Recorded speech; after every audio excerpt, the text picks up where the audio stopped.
May relasyon kami ng anak ng asawa ko.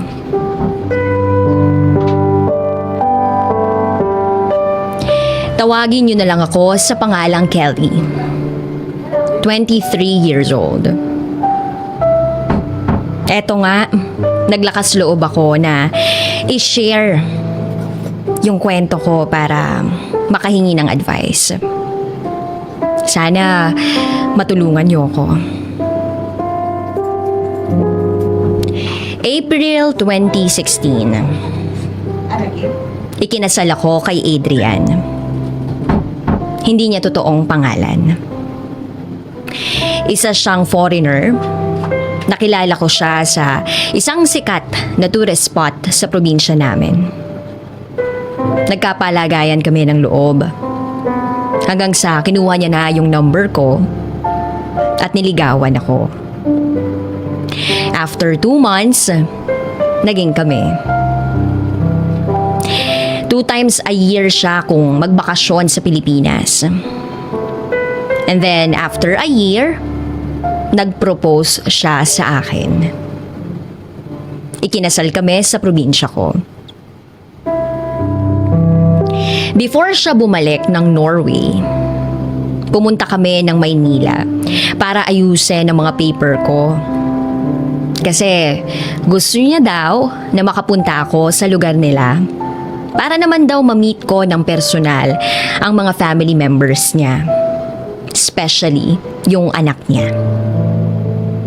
Kung hindi niyo na itatanong, may anak na yung asawa ko.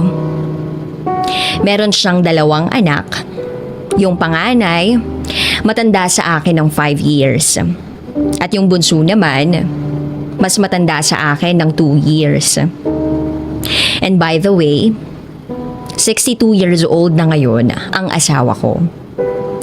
Bale, 39 years ang age gap naming dalawa. Sa mga panahong nakakasama ko ang husband ko, hindi importante sa akin yung edad niya. Ang mahalaga, mahal namin ang isa't isa. Fast forward, August 2017. Nagbiyahe ako patungo sa lugar ng husband ko para ma-meet ng personal yung family members niya. Sa pagstay ko sa lugar ng asawa ko, nakita ko naman kung paano niya ako alagaan. After 2 weeks na pagstay ko sa lugar niya, finally, na-meet ko rin yung family niya. Masaya ako nung mga oras na yun. Kasi ramdam ko sa sarili ko, natanggap nila ako para kay Adrian. Kainan, kwentuhan, tawanan, at inuman. Yan ang kaganapan sa family dinner namin. Masaya silang kasama. Kahit minsan, nakakaramdam ako na parang na-out of place ako.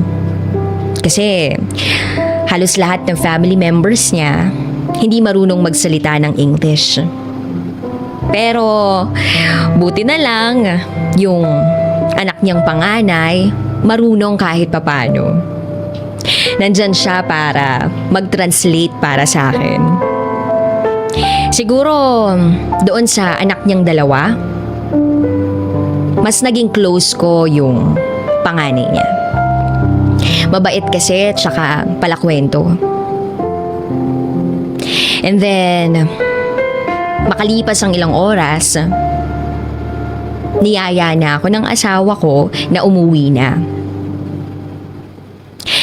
Tapos, actually, hindi ko nga gusto na marami siyang nainom eh. Tapos, magdadrive pa siya ng sasakyan. So, nagpaalam na kami sa family niya at umuwi na kami.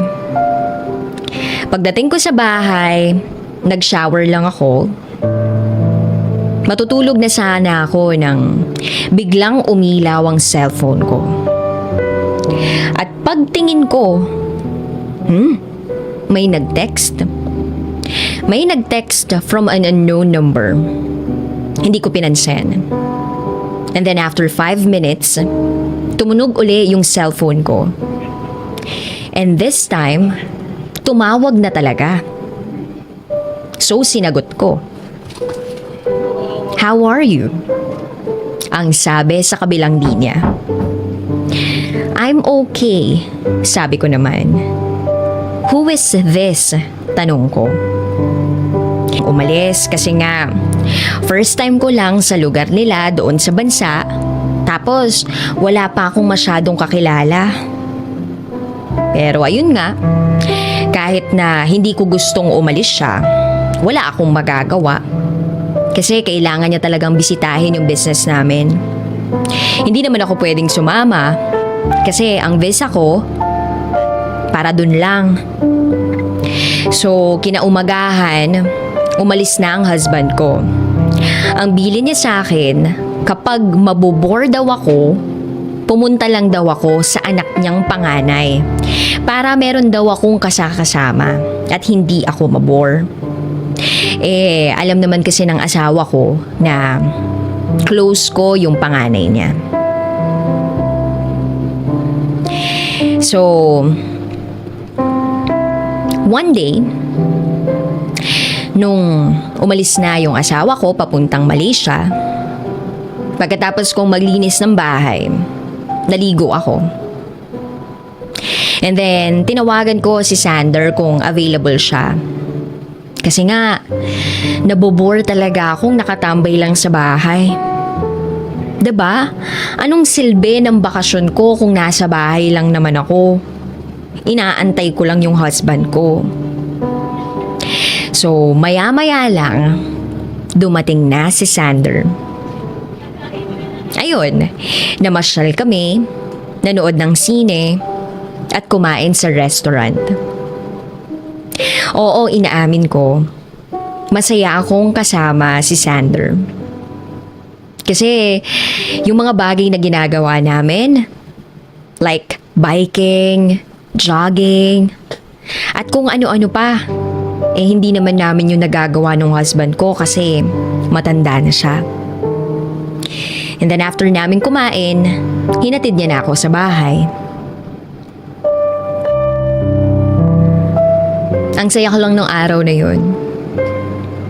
And then after 2 days, tinawagan ko uli si Sander para yayain na mamasyal uli. Pero hindi niya sinasagot yung mga tawag ko. Alam ko nasa apartment lang siya kasi wala naman siyang trabaho. At higit sa lahat, alam ko na wala naman siyang girlfriend na pagkakaabalahan. Kaya ang ginawa ko, pinuntahan ko na lang siya. Noong nasa harap na ako ng pinto ng apartment niya, para bang nakaramdam ako ng kaba. Hindi ko alam kung bakit. Kinatok ko yung pinto ng apartment niya ng ilang beses. And then, siguro halos 1 minuto ako nagkakatok doon bago niya binuksan. Nung nakapasok na ako sa apartment niya, grabe, ang gulo. Madaming damit na nakakalat, bote, sigarilyo, at kung ano-ano pa. Kaya ang ginawa ko, tinanong ko siya, bakit hindi mo sinasagot yung mga tawag ko? Pero hindi niya ako pinapansin. Nakita niya ako, pero natulog siya. Pero sa nakita ko, para bang ang lungkot-lungkot niya? Nakita ko sa mga mata niya yung lungkot na nararamdaman niya. Alam ko may pinagdaraanan siya. Kasi almost 3 months na ako na nandoon. Nakilala ko na siya. Ilang beses ko na siyang nakita na nagkakaganoon. Alam ko nagtataka rin kayo kung bakit siya ganoon. Actually, may depression si Sander. Yun siguro yung dahilan kung bakit minsan mas gusto niyang mapag-isa. Habang natutulog siya, nilinis ko yung kwarto niya. Tapos, nagluto na rin ako ng tanghalian namin. Maya-maya, nagising na siya. Sa halip na kakainin niya yung mga luto ko, aba, kumuha siya ng isang boteng whiskey. Uminom siya habang naninigarilyo. Pinigilan ko siya, pero hindi siya nagpapigil. Hayaan ko na lang daw muna siya. Kasi wala naman daw kwenta yung buhay niya. Walang kwenta. Sabi niya, nagkaroon pa raw siya ng karelasyon dati pero hindi naman daw nagtagal. Habang nagsasalita siya, hindi ko alam kung bakit ako nasasaktan. Ang sakit sa dibdib na nakikita kong nahihirapan siya. At para bang kinukurot yung puso ko habang umiiyak siya. Alam ko, hindi niya deserve na mahirapan. Hindi niya deserve masaktan. Kaya, ang ginawa ko, niyakap ko siya. At sinabi sa kanya na, nandito lang ako. Hindi kita iiwan. Sasamahan kita sa pag-iisa mo. Actually, hindi ko nga alam kung bakit ganun yung words na binitawan ng mga labi ko.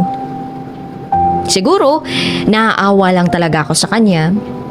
At sa mga oras na yun, hindi ko lang gustong maramdaman niya na nag-iisa siya. Kasi, baka mamaya, maisipan niyang magpakamatay, hindi ba?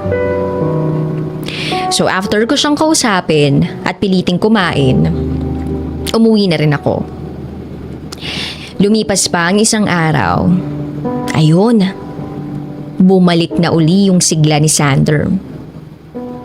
So nag-decide kaming mamasyal at mag-swimming. 2 days before umuwi yung husband ko from Malaysia, niyaya ako ni Sander na pupunta daw kami sa isang birthday party ng kaibigan niya. Tinawagan ko yung husband ko at nagpaalam ako kung pwede ba akong sumama sa anak niya na pupunta. Sabi niya dun sa mga kaibigan niya lang ako. Hindi niya ako pinakilala bilang stepmother niya. At hindi niya sinabi sa mga friend niya na asawa ako ng daddy niya.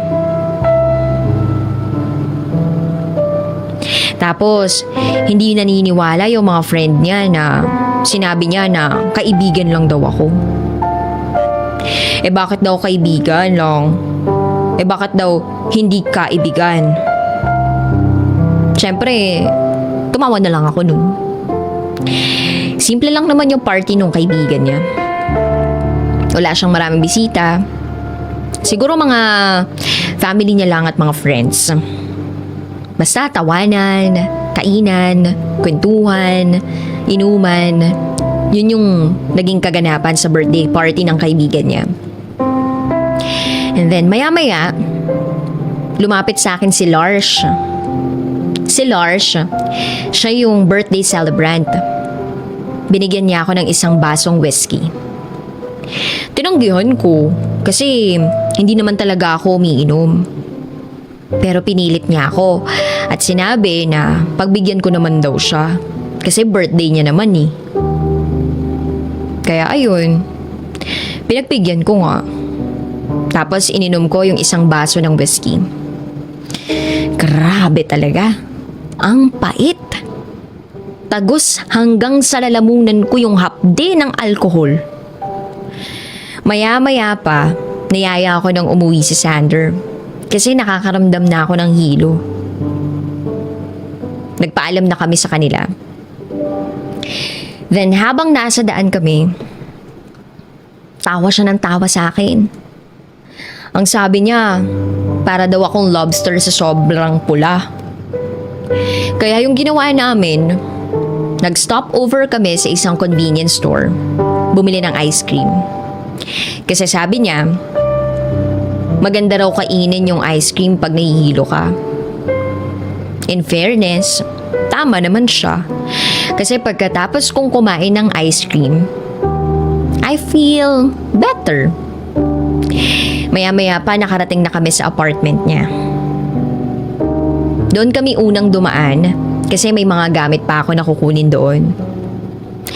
Magpapahatid na sana ako sa kanya kaso pinigilan niya ako.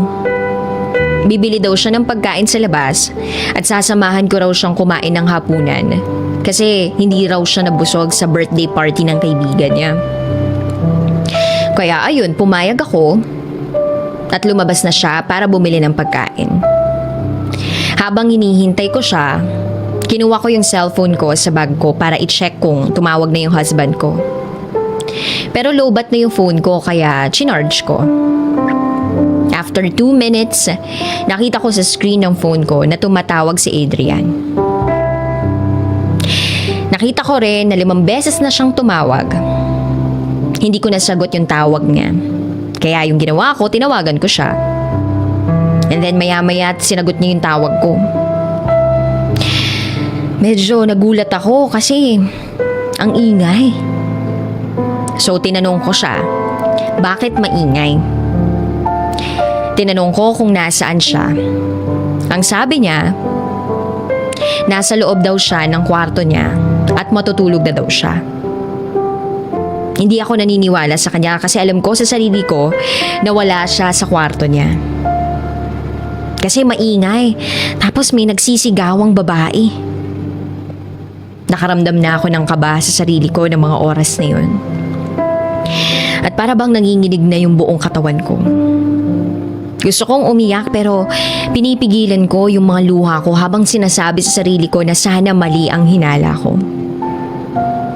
Alam ko, sobrang laseng ni Adrian ang asawa ko. Kasi halos hindi siya makapagsalita sa sobrang kalasingan niya. And then maya-maya pa may narinig akong isang boses ng babae na tinatawag ang pangalan ng asawa ko. Tinanong ko siya kung sino yung babaeng yun. Instead na sagutin niya yung tanong ko, binabaan niya ako ng cellphone. Akala ko wala na siyang load kaya tinawagan ko siya. Pagkatawag ko sa kanya, hindi ko na siya makontak. Pinatayan ako ng phone ng asawa ko. Yung mga luhang kanina ko pa pinipigilang iiyak, unti-unti nang nakawala sa mga mata ko. Hindi ko alam kung ano yung iisipin ko sa oras na yun. Gulong-dugulo talaga ako. Pero isa lang ang sigurado ako. Niloloko na ako ng asawa ko. Maya-maya dumating na si Sander. Bit-bit ang pagkain na binili niya. Nagulat siya kung bakit daw ako umiiyak at sinabi ko sa kanya lahat ng nararamdaman ko. Niyakap niya ako ng sobrang higpit at sinabi niya sa akin na nandito lang ako para sa'yo, hindi kita iiwan. Dadamayan kita sa kung ano man yung nararamdaman mo ngayon. At doon na ako napahagulgol ng iyak. Nagulat na lang ako nang bigla niyang sinuntok ang sahig. Sabay sabing, hindi mo deserve na masaktan at lokohin. Ang sira ulo niya para gawin niya sa'yo yun.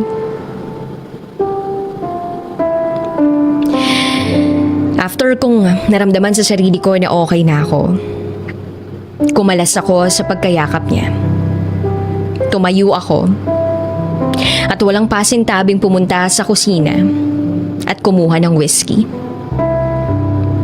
Alam ko hindi ako umiinom ng mga strong alcoholic drinks, pero sa mga oras na yun, gusto kong makalimutan kung ano man yung nararamdaman ko sa puso ko.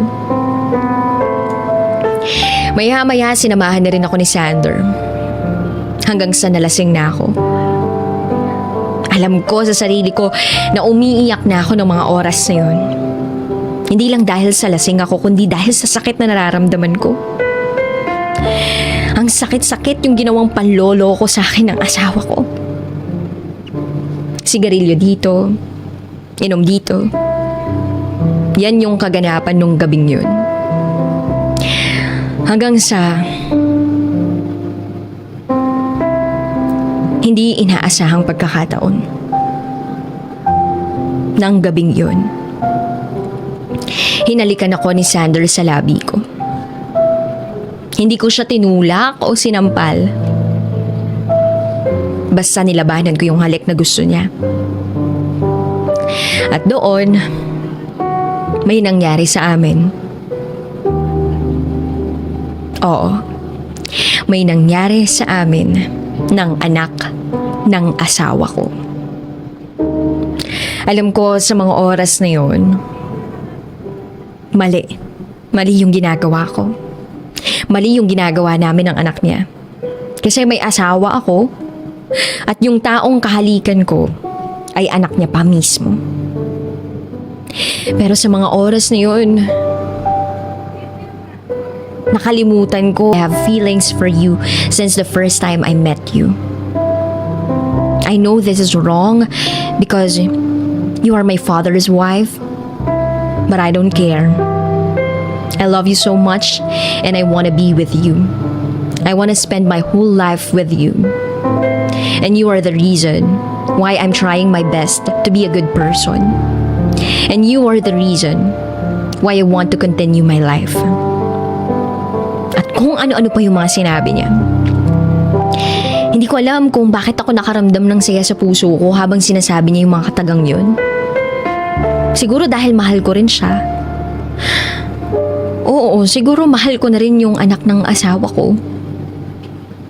Alam ko hindi ito tama, pero sa mga oras na yun wala na akong pakialam kung ano man yung sasabihin ng ibang tao sa akin. Especially sa family ko at sa family ng husband ko. Ipinagpatuloy namin ang relasyon namin ni Sander. Kahit na alam namin pareho na mali yung ginagawa namin. And then, bumalik na ng bahay ang asawa ko from Malaysia. Pagdating niya sa bahay, tinanong niya lang ako kung kumusta na raw ako. Ang sabi ko lang sa kanya, I'm okay. Marami pa siyang sinabi pero hindi ko siya pinakinggan.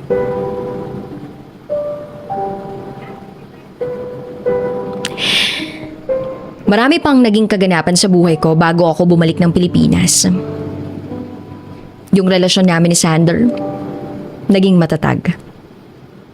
Hanggang sa nakauwi ako ng Pilipinas. Oo. In love na nga rin siguro ako sa anak ng asawa ko. Marami pa ang naging kaganapan sa buhay ko bago ako bumalik ng Pilipinas. Ang relasyon namin ni Sander, anak ng asawa ko, ay naging matatag hanggang sa nakauwi na ako ng Pilipinas. Fast forward, May 2018. Bumalik ako uli sa lugar ng asawa ko. Third time ko yun. And then, kung susumahin, almost 1 year na ang naging relasyon namin ni Sander. Almost 1 year ko nang niloloko ang asawa ko. Every time nakasama ko si Sander, masaya ako.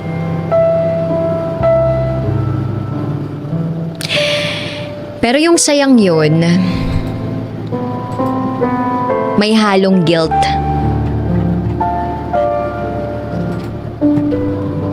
Oo, nagigilty ako. Kasi nga niloloko ko yung asawa ko. And then June, nag-decide si Sander na sabihin na sa papa niya ang relasyon naming dalawa. Hindi niya raw gusto na may kahati siya sa puso ko. 1 p.m. nang dumating siya sa bahay. Nang mga oras na yun, alam kong naguguluhan ang asawa ko sa mga kinikilos namin. Kaya tinanong niya ang anak niya kung may problema raw ba siya. At doon na sinabi ni Sander sa tatay niya na may relasyon kaming dalawa. Hindi makapaniwala ang asawa ko.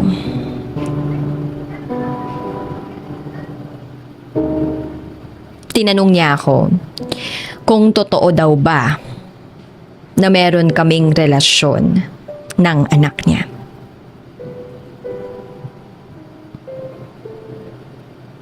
Tangulang ang naisagot ko.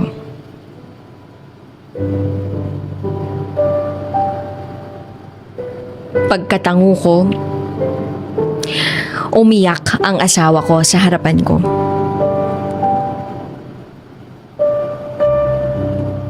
Bakit ko daw nagawa ito sa kanya?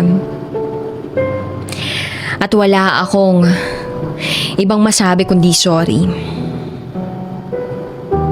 Alam ko hindi mabubura ng isang sorry ang lahat ng sakit na nararamdaman ng asawa ko ng mga oras na yun.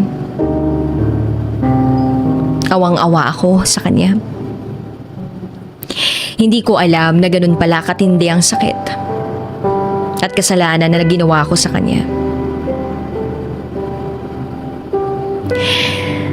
Sa mga panahong yun, na-realize ko na sa kabila pala ng lahat-lahat na ibinigay niya sa akin, eto pa yung iginaganti ko sa kanya. Niloloko ko siya almost 1 year dahil lang sa isang gabing pagkakamali niya. At ang masaklap pa doon, sa anak niya pa mismo.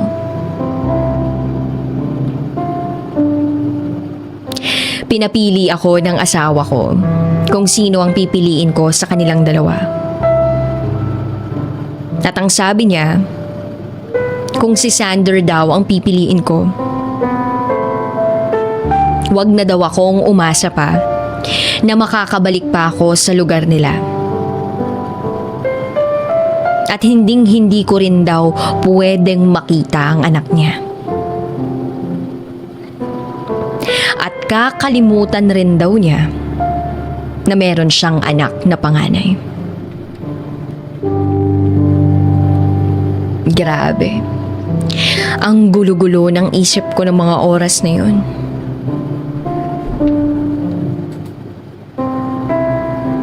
Namili ako.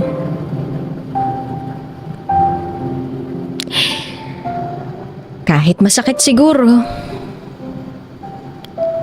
ang asawa ko ang pinili ko. Kahit alam ko sa sarili ko na si Sander ang mahal ko. Iniisip ko na lang na hindi ko gustong masira yung pagiging mag-ama nilang dalawa. At ayaw ko rin na hindi na ako makakabalik sa lugar nila. Kasi kapag nagkataon, hindi rin kami uli magkikita ni Sander. Fast forward. Pagkatapos ng confrontation, gusto ng husband ko na ipangako ko sa kanya na hindi ko na siya lolokohin. Nangako naman ako sa kanya, pero ang pangakong yun ay sinira ko. Kasi hanggang ngayon,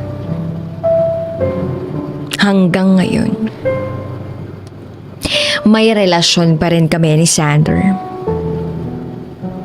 Pero hindi ito alam ng asawa ko.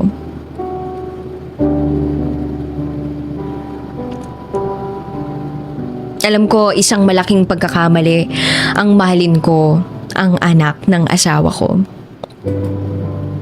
Pero hindi ko masisi yung sarili ko kung bakit ako napamahal sa kanya.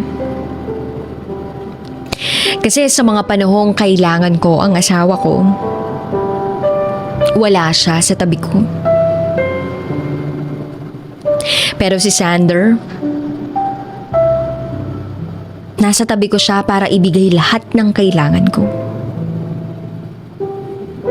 Sana matulungan niyo ako sa kung ano man po yung dapat kong gawin. Salamat po.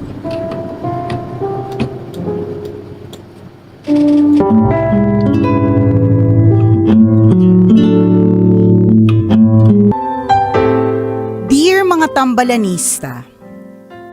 Sa sobrang busy ni Nicole Yala, nakalimutan niyang sabihin sa writer na may wagang burnay na mag-send ng advance na kwento. Sorry na. Sorry na po. Okay, di ba lagi naman po akong honest. So recorded po to. So ginagawa namin tong June 9 episode na to ngayong June 5. So nakalimutan ko sabihin doon sa writer na mag-send ka pala ng advance na kwento. Sorry na! Huwag na kayo magalit. Alam mo, minsan talaga, pag sobrang dami mong iniisip, may mga bagay ka nakakaligtaan. And there are, kunyari, feeling ko naman, itong bagay na to, forgivable. Hindi naman para, hindi na ako makikinig ng love radio. Dahil walang burnay today, dahil nakalimutan. Ganyan. Hindi, di ba? But there are times na meron tayong mga nakakalimutan na sometimes hindi forgivable. Top of mind, naalala ko lang, there was one time na nag-aaral yung anak ko sa Assumption na bigla kong minessage ng isang mom na yung anak ko daw ay sinamahan nung anak niya habang naghihintay. Tapos sabi ko, okay, thanks, ganyan. Sabi ko, pero di ba kasi later pa naman yung dismissal? Sabi ko, nasa na sila, waiting area? Tapos sabi niya, half day sila today. Jegs, 4:30 na. Nung time na yun, si Princess ay grade 3 yata. Okay. So, batang-bata pa. Kasi kung halimbawa, naiwan siya doon ng grade 6 siya, okay lang kasi tatambay lang yun sa library.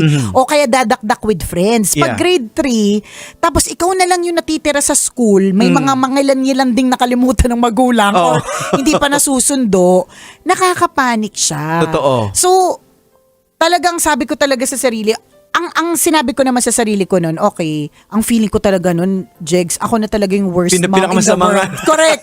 Na parang lahat ng mga... Kinalimutan mo yung anak mo. Na parang lahat ng mga nagawa kong kabutihan, parang feeling ko nabura. Parang binuhusa ka ng isang malamig na tubig na. Totoo. Ice bucket challenge. Correct. Ice bucket challenge. Nagising talaga ako. So parang takang-taka pa ako. Ba't niya sasamahan? Dapat nasa klase pa. Parang ganon. So, ang feeling ko talaga noon, it was really unforgivable. Tapos lalo pa yung asawa ko, pero syempre parang, hindi mo alam. Ikaw ako kasi ang kasama sa Viber group. Ako kasama dun sa parents group. So, syempre, dapat alam ko. Hindi niya alam. Mas hindi niya alam kasi iba yung role niya. Ang role ko, pag meron mga activity sa school, early dismissal or whatever, dapat alam ko yun. Diba? Hindi ko alam. Na-overlook ko siguro. And true enough, nasa Viber group siya eh. Pero that was before, diba? Nung grade 3 si Princess. Pero ngayon, nag-iba na yung dynamics ninyo na mag-asawa. Hindi, ganun pa din. Same pa rin din. Same pa rin. Sa akin pa rin naka-assign ako yung join sa Viber group. Si sa Daddy school. pa rin si Daddy pa rin ang taga-sundo. So kumbaga, pag sinabi kong 2 o'clock ang sundo siya ng 2. Pero dahil nga, akala namin ordinary day, hindi, ganun. So, yun yung mga parang feeling ko, may mga unforgiving situations. But, ang tinuturo naman ay lesson. So, for example, ngayon, 'di ba? It's on me. Kasi, syempre, dapat naghanda ako ng earlier. Dapat, isinulat ko siguro para hindi ko nakalimutan. 'Di ba? Yung mga ganon na bagay. Tapos yung sa anak ko, talagang every time natutunog yung Viber, kailangan tingnan mo kahit ang daming messages. Nangyari din yan recently. Nagmi-meeting tayo dito. Hindi ko kasi ang Viber group ng namin, ng village namin, parang at any given time, parang mga 60 messages. So, yung iba kasi doon, halo-halo na. May quote, may nagbebenta, may rant, may praise and rant. So, hindi ko naiisip lagi na pwedeng emergency, kaya So, that day, as usual, hindi ko na naman tiningnan. Ang hindi ko alam, maaga pa lang, 10 a.m., nag-post na doon kung sino ang may-ari ng poodle na to. Ay, yung yung aso ko, yung aso si AC. Yung maliit. Yung maliit. Nalaman ko lang, nagmi-meeting na tayo magfo 4 p.m. So imaginein mo ilang oras na. Buti na lang yung kumupkop, mahilig sa dog, tsaka kinupkop. Inalagaan, siguro naman pinakain, pinainom, and I'm so thankful, ganun. Pero, yun na naman yung ano ba yan? Ano pa naman? Iba yung feeling pag nawala yung tingnan mo to, hindi ka nakakatulog. Okay na eh. Nakamubon na ako eh. Tingnan mo to. Kasi ako din, isa sa pag nalaman ko rin din yun, parang pinapagalitan ko lahat ng mga tao din sa bahay, si Miss. Correct. Bakit yung pinalabas? Oo, totoo. Yung aso kasi para kasi sa akin, parang yung aso, parang yun na rin din yung yung tawag dito yung stress reliever ko. Totoo. Sila yung sumasalubong. Tsaka loves namin. Mhm. Loves namin, 'di ba? So, talagang naloka talaga kami ng bonggang-bongga. Ako, feeling ko, ako na naman yung fault noon kasi pwede ko namang nakita na mas Aha. maaga hindi ko tiningnan. Mhm. 'Di ba? So, yun ang eksena. Pero okay naman siya. Okay na po siya. Ayan, nakita na po. Nakamubuan na. Ito si Jay. Nakakainis. So, in other words. Kasi nai-imagine ko lang si Rene. Correct. Nung alam mo naman na sobrang love na love niya yung aso. Oo, Parang totoo. yun yung... Umuwi siya ng Laguna. Oh. dapat hindi pa namin uwi ng Laguna. Thursday ba yun or Wednesday yung meeting natin? Usually umuwi kami mga Friday or Saturday. So hindi pa oras. Nang uwi. Umuwi nang wala sa Oo, oras. Yeah. Umuwi na wala sa oras. So again, 'di ba? It's always teaching us a lesson. And it's also a humbling experience to remind us na hindi tayo perfect. Oh. 'Di ba? May mga bagay-bagay tayo may mga- nakakaligtaan correct. talaga. Totoo, and yes, aging is real. Totoo din naman talaga that Oo. aging is real. Pero may mga tao din kasi na nangyayari na nakakaligtaan na gina-justify pa. Kasi marami pwede bang akuin lang natin? Totoo. Diba? Ako, pinaka-favorite kong sa isang tao kapag marunong siya mag-ako ng mistakes.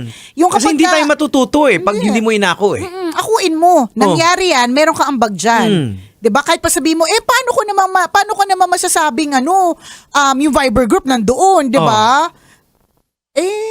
May contribution ka doon, hindi ka Totoo. rin nag-check. May purpose yung Viber group. Pwede mo namang hindi ka naman makikiano doon sa mga chismis, sa mga rant. Sisilipin mo lang kasi nga baka may mga Yun na importante nga. kasi talaga. Kasi minsan naman din talaga may mga importante like mawawala ng tubig o kaya 'di ba may sunog sa ganitong lugar, mga Oo. ganon. So kailangan i-double check. So, yun lang din. Para sa siguro marami din sa inyo yung mga nabubuisit sa yung mga group chat ng family kasi may mga totoo. rant. Pero ako ang ginagawa ko sina-silent ko lang. Kasi may nakikita talaga din ako ng mga nagrarant. Toxic, oo. So binabasa ko lang. So parang dadaanan mo lang okay naman. Kasi kung minsan may mga halimbawa may mga namatay. Oo. Dahil hindi ka talaga nagbabasa, in-ignore Hindi mo mo na talaga. alam. Hindi mo alam. Diba? Na may nangyayari na pala. Totoo. Na matindi. Na matindi na pala yung nangyayari. Oo. Petiks-petiks ka pa dyan, di ba? But anyways, yun lang po talaga. Kapag ka meron pong nangyari, kunyari ngayong araw na ito, may nangyaring hindi maganda, it's just a bad day, not a bad week, Yan, totoo. and not a bad life. Oo. Yan. So, kalma lang. Talagang Charged people to make mistakes. experiencing ka. Correct. Maski naman yung mga magagaling, nagkakamali pa din Oo. sila. 'Di ba? Ganun talaga. Ang masaklap lang din talaga is that sometimes ang naaalala yung mali. Oo. Nakakalimutan yung mga ginawang mabuti. At saka yun yung ang pinakamaganda din na halimbawa may pagkakamali. You know how to navigate doon sa pagkakamali. Yung iba kasi umiinit yung ulo, nabubuwisit. Tama. 'Di ba? Kalma lang. Nasisira. Wala. Kasi lalo pa kung wala ka na magagawa. Oo. Nangyari na. Kaya importante din yung critical thinking natin. Halimbawa, sa may mga mangyaring di maganda, anong gagawin natin ngayon? Correct. Instead na magpanik, wala na. So, ano ang gagawin natin para maitawid natin tong problema? Correct. Kaya nga minsan nakakatuwa yung mga mag-asawang magkaiba yung ugali. Tapos pinagmamatch sila. Aha. Kasi meron dyan taga-panic, pero meron dyan taga-plano. Oo. Kasi hindi pagtatagpuin yung dalawang taga-panic. Kasi pag nag-panic sila pareha. Hindi! Ano ba yan? Ay, ano ba yan? Yung aso. Pagka ganyan, na hindi kalmado yung isa, wala na. Tsaka siguro matinding-matindi na yung road rage. Tingnan mo, Oo. feeling ko kaya minsan ng mga road rage na pipigilan, may mga nagpipigil sa loob ng sasakyan Oo. Kunyari, nag-init yung ulo. Ano ba yan? Kinat niya ako, nakakabwisit. Habulin ko. Kung may kasama ka dyan na kalmado, sasabihin, sasayangin mo pa oras mo Pabayaan. dyan? Hayaan mo na, let it go. Pero kung sige, habulin mo. O, diba? Sa mga ugali nun. Isipin mo, kinat ka. Ang Ayan. sama ng ugali. Bigyan natin ng leksyon. Huwag kang magpapatalo, di ba? O, kung parehas kayong ganyan, wala. Oo, totoo. diba? Mapapahamak kayo lalo. Ayan. True, lalo at walang halong eklabu. So yun lang, isang paalala ng mga kabisyo na people make mistakes. Yeah. Diba? But it doesn't mean that you're a bad person, Yeah. a bad mom, a bad employee. Uh-huh. Maski empleyado, nagkakamali tayo. Yes. Diba? Kami nga OGs na kami dito. Oh, nagkakasablay pa rin. Nagkakasablay pa rin kami na Oh. dapat kahit nakapikit, alam na namin. Pero sablay pa rin kami minsan. Tama. Wala sa oras, wala sa hulog, 'di ba? It happens. Oh, mistakes happen talaga. Hindi So, naman tayo importante perfect, eh. lang, you know how to navigate, alam mo kung paano akuin, at learn from it. Yun yung pinaka-importante. True, lalo at walang halong eklavu. O siya, Alright. salamat na marami sa pagtutok sa amin. Hanggang dito na lang po ang tambalang kumikinang. Muli ako pong kumikinang na ulo, Diego Bandido. At akong kumikinang ina mo, Nicole Liala. Kailangan pa bang i-memorize yan? Basic! Hi! DJ Rocky at DJ Jello. Lagi akong nakikinig sa programa ninyo. Lalo na tuwing Friday. Dahil nakakawala ng stress ang episodes tuwing Friday. At naisip ko na gusto ko ring maging bida sa programa ninyo. And since mainit ang panahon, para bang gusto kong magbigay babala sa mga tagapakinig ninyo. Dahil ito ay karanasan ko last year of summer. Itago nyo na lang ako sa pangalang Boy T. As in boy, T. Gas. At ito, ang aking S. PG. As in super, backnern, secret file. Hindi naman sa pagmamayabang. Pero, may itsura ako. Maayos na pangangatawan. At matangkad. Nasa 5'11" ang height ko. At ang sabi nila, kamukha ko raw si Dingdong Dantes. Last year of summer, nagkayayaan ang mga tropa ko. Mag-night out. Umuo naman ako at sumama. Inuman, kwentuhan. Hanggang sa nagdesisyon na mag-uwian na. Ako, saktong amats lang.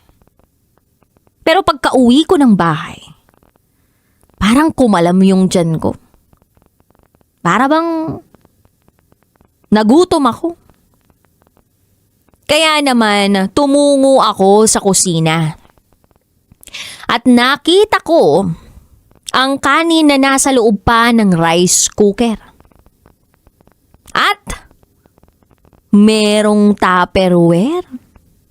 May laman ng Tupperware.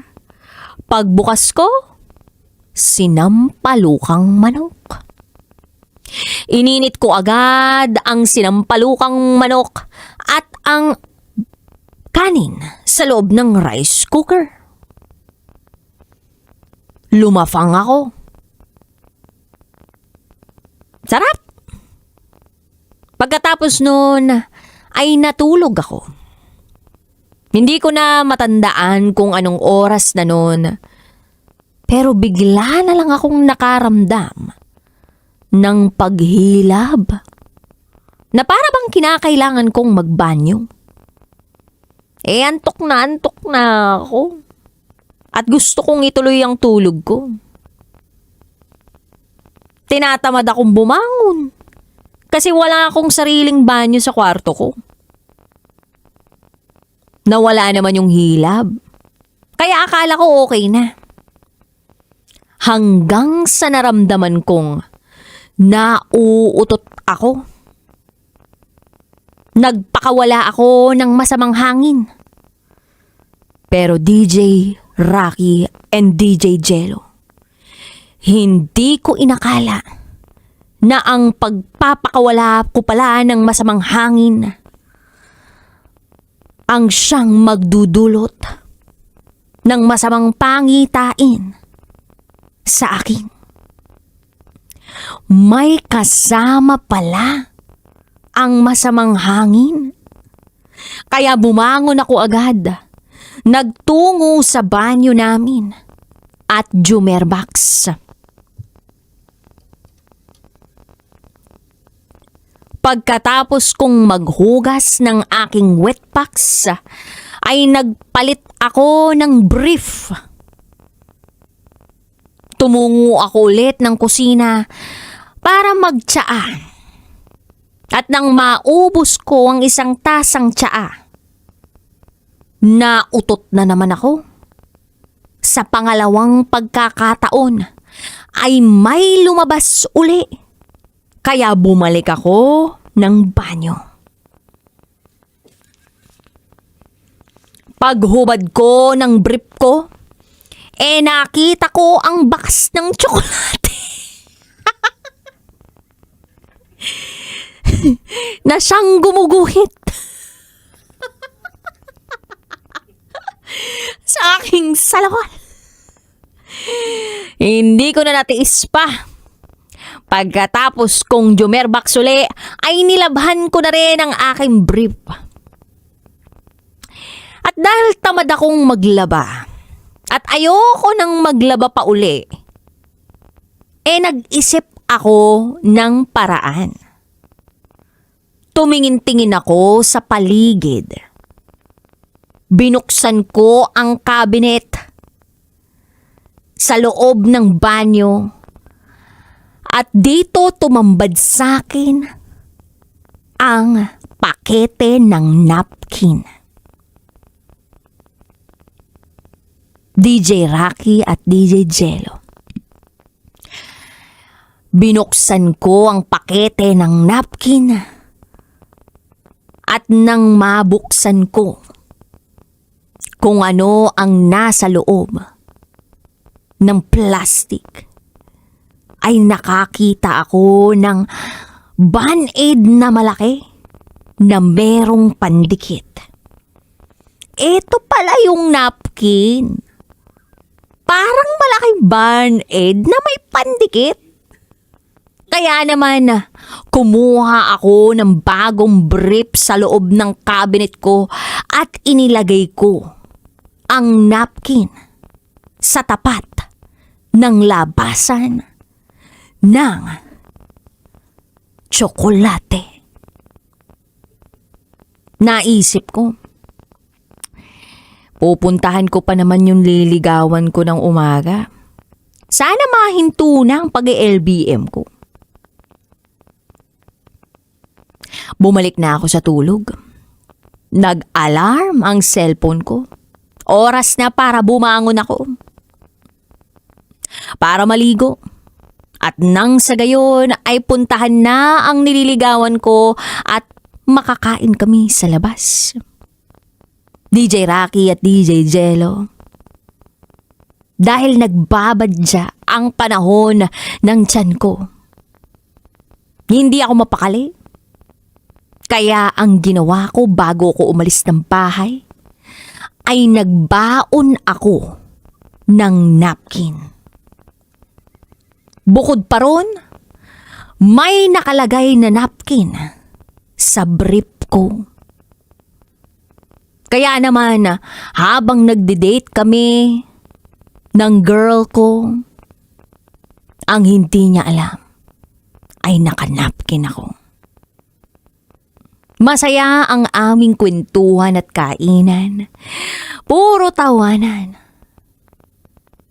Dinama ko ang aking tiyan, mukhang nakikisama naman sa aking kalagayan. Hanggang sa nagpa-bill out na ako sa waiter. At inilabas ko na ang bag ko. Pagbukas ko ng bag ko, bigla na lang bumalagta ang napkin mula sa maliit kong bag. At nanlaki ang mga mata ng date ko nang makita niya yun. Tinanong niya ako kung bakit ako may napkin sa loob ng bag ko at ang sabi ko lang ay, pinabili kasi ako ng nanay ko ng napkin. Nakalimutan ko lang ilabas. Pero sa totoo lang, DJ Rocky at DJ Jello, ang init na ng katawan ko noon. Pulang-pula ako na para bang hindi ako sigurado kung sasagutin ako nito o mauuwi sa wala ang efforts ko. Tinawanan naman niya ako. And fast forward, kami na ngayon. At na-reveal ko na sa kanya na nag-LBM ako noon. Siguro yun ay dahil sa kinain kong sinampalukang manok na nasira gawa ng mainit ang panahon. At gawa na rin ng lasing ako. Siguro ang babala ko lang sa ating mga kabisyo na nakikinig ngayon ay wag na wag kayong kakain ng pagkaing naiwan sa kusina na mainit, na hindi na-airconan dahil baka mamaya panis na yan. Gayunpaman, may maganda namang nangyari sa akin. At yun ay nalaman kong madiskarte pala ako at madiskarte din pagdating sa babae. Hanggang dito na lang po, DJ Rocky at DJ Jello. Muli, ako si Boy T, as in Boy Tigas. At ito, ang aking SPG, as in Super Partner Secret File.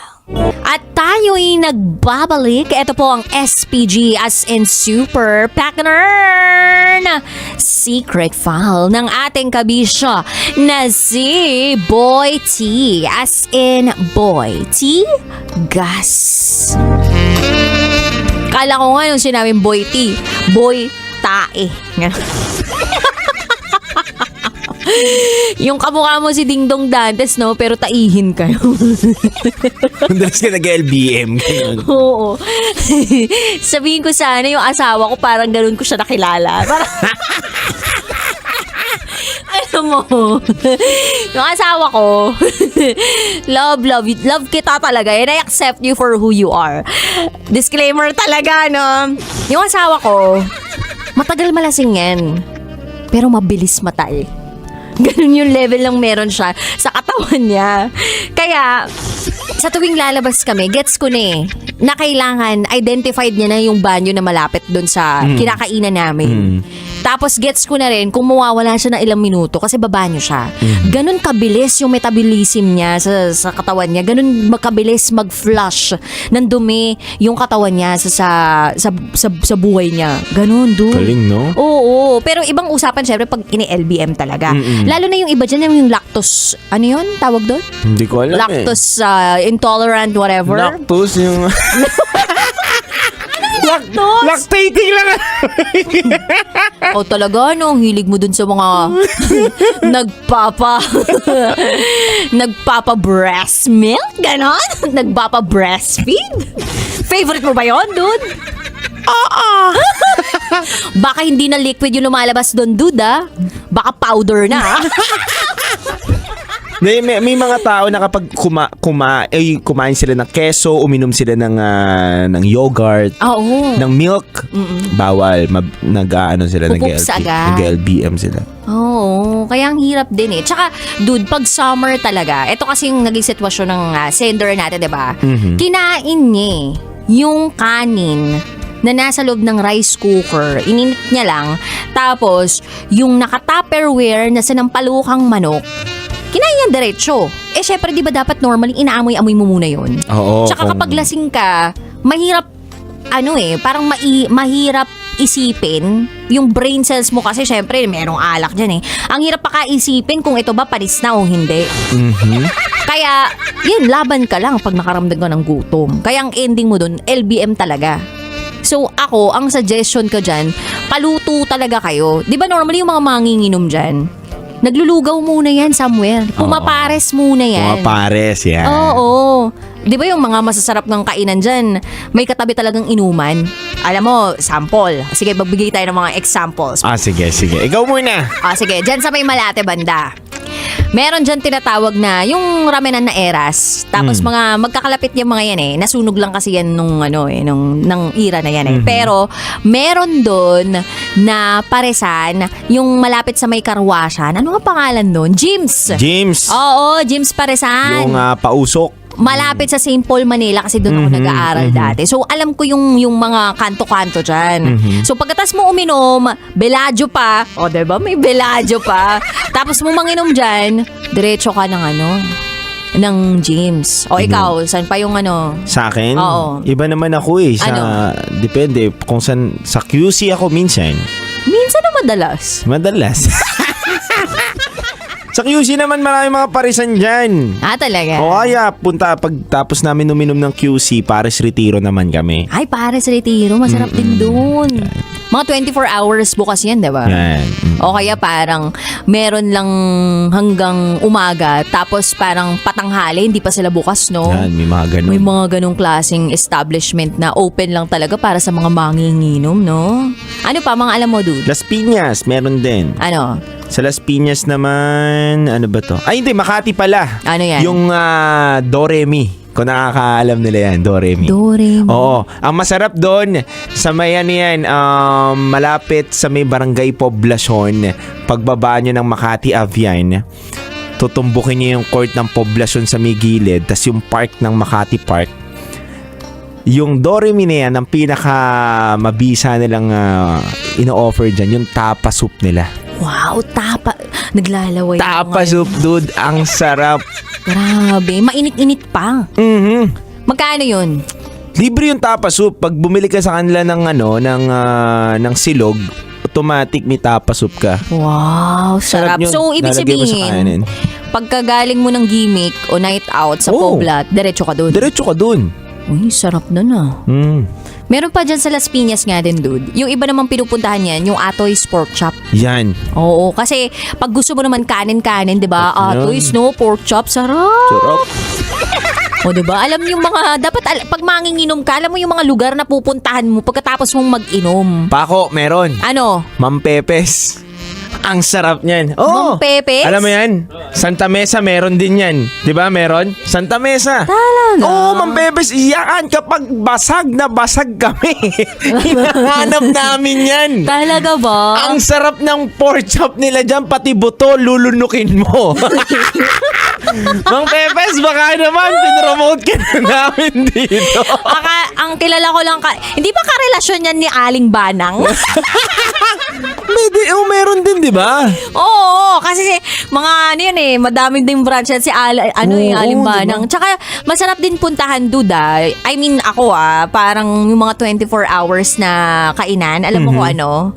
Yun nandito sa may bandang favorite ko to, Kanto Freestyle. Yan. Yung Ang dami manok niyan. nila, yung honey garlic chicken. Yes, ang dami niyan. Meron yan sa Pasig, meron Oo. yan sa Makati. Meron. O, diba? Sarap. Naglalaway kami ngayon ni Titan Jello. Pero kung magpapadala ka ng pagkain, bakit hindi? Kasi, Baka naman. oo, dami na namin nabanggit dito. Baka naman kahit isa doon, di ba? Alam ni Kim Chino yung Pepes. Kayo Sarap yun, masarap yun. Totoo nga, Mang Pepes. Mang Pepes. Kaya pala, Kim Chino tsaka Titan Jello, mahilig sa mga Mang Pepes. Food. Tsaka yung lugaw ng teheron. Ayan, masarap din yun. Lugaw Yan, ng teheron. Lugaw ng teheron. Oo. In fairness, ang dami nating alam, no? Dami pa. Sobrang mga nakatago lang. Meron kami kinakainan Yung tagun-tago talaga. Parang kasi- bahay lang, ganun. In fairness naman sa'yo, dude, no? Alam mo yan, no? Oo naman. Lalo na pag galing talaga kayo ng bakbakan, no? Oo. Kasi syempre walang dapat makakita, 'di ba? Ang mga bakbakan nagaganap pa naman ng mga madaling araw. Oo. Para safe na, yung dun sa mga garagarahihan lang, ganyan. Charot with the rod. So, ayan kabisyo, yan ang isa sa mga tip namin ni Titan Jello sa inyo. Yung kapag after ng inuman, dun kayo pumunta sa restaurant na lulutuin din talaga yung pagkain ninyo. O kaya dapat kayo din mismo magluto kayo kung gusto ninyo para hindi tira-tira o hindi kayo napapanisan. Especially ngayong summer. Tsaka duda, ako napansin ko sa kanin namin, mamasa-masa talaga siya ngayon. So, dapat pagkatapos mo siyang isaing, palamigin mo lang na onte, tas ilagay mo sa Tupperware, tas pasingawin mo. Tapos dapat nasa cool area siya ngayon. Kasi mapapanisan ka ng kanin. Ang bilis mapanis ng kanin ngayon. Kaya nga, konti na lang talaga lagay na kami ng aircon sa kusina namin. Yun, no? Big time talaga ng partner. Hello, ano naman say ko dun sa centralize mo? Wala nga. Maniwala ako sa mansyon ni Titan Alam mo Jello. ba yung iniipit na electric fan? Alam mo yun, yung tag-30 na iniipit na electric fan. Maniwala ako kay Pwede Titan na sa Jello. amin yun. Naka-centralize yan. Naka-centralize yan. Ito yung meron pang hood, range. Diba? Yung hood range, yung kapag nagluto ka, yung may humihigop ng usok ng diba? Ganun yung inyo, dude. O, tignan mo. Ayaw niyang umamin kasi totoo.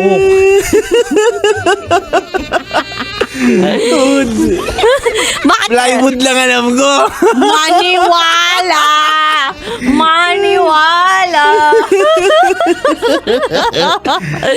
Simple-simple lang yan si Titan Jello, Wala. pero marami na talaga yung nabiktima. At marami na talaga yung mga kayamanan.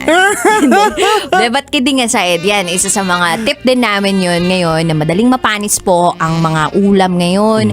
I-ref po ninyo kung gusto nyo pong tumagal ito ng mga 1-2 araw pa. Ayan. Tsaka tipid tips din yun yung nire-ref mo, nagbabaon ka, tapos ini-store mo siya sa isang insulated bag. Kasi ako dude, nagdadala talaga ako ng insulated bag sa panahon ngayon. Tapos may mga ice bricks paminsan akong dala-dala para lang hindi galing. mapinisan. Especially yung mga breastfeeding moms din, no? Nilalagyan ng ice bricks yung mga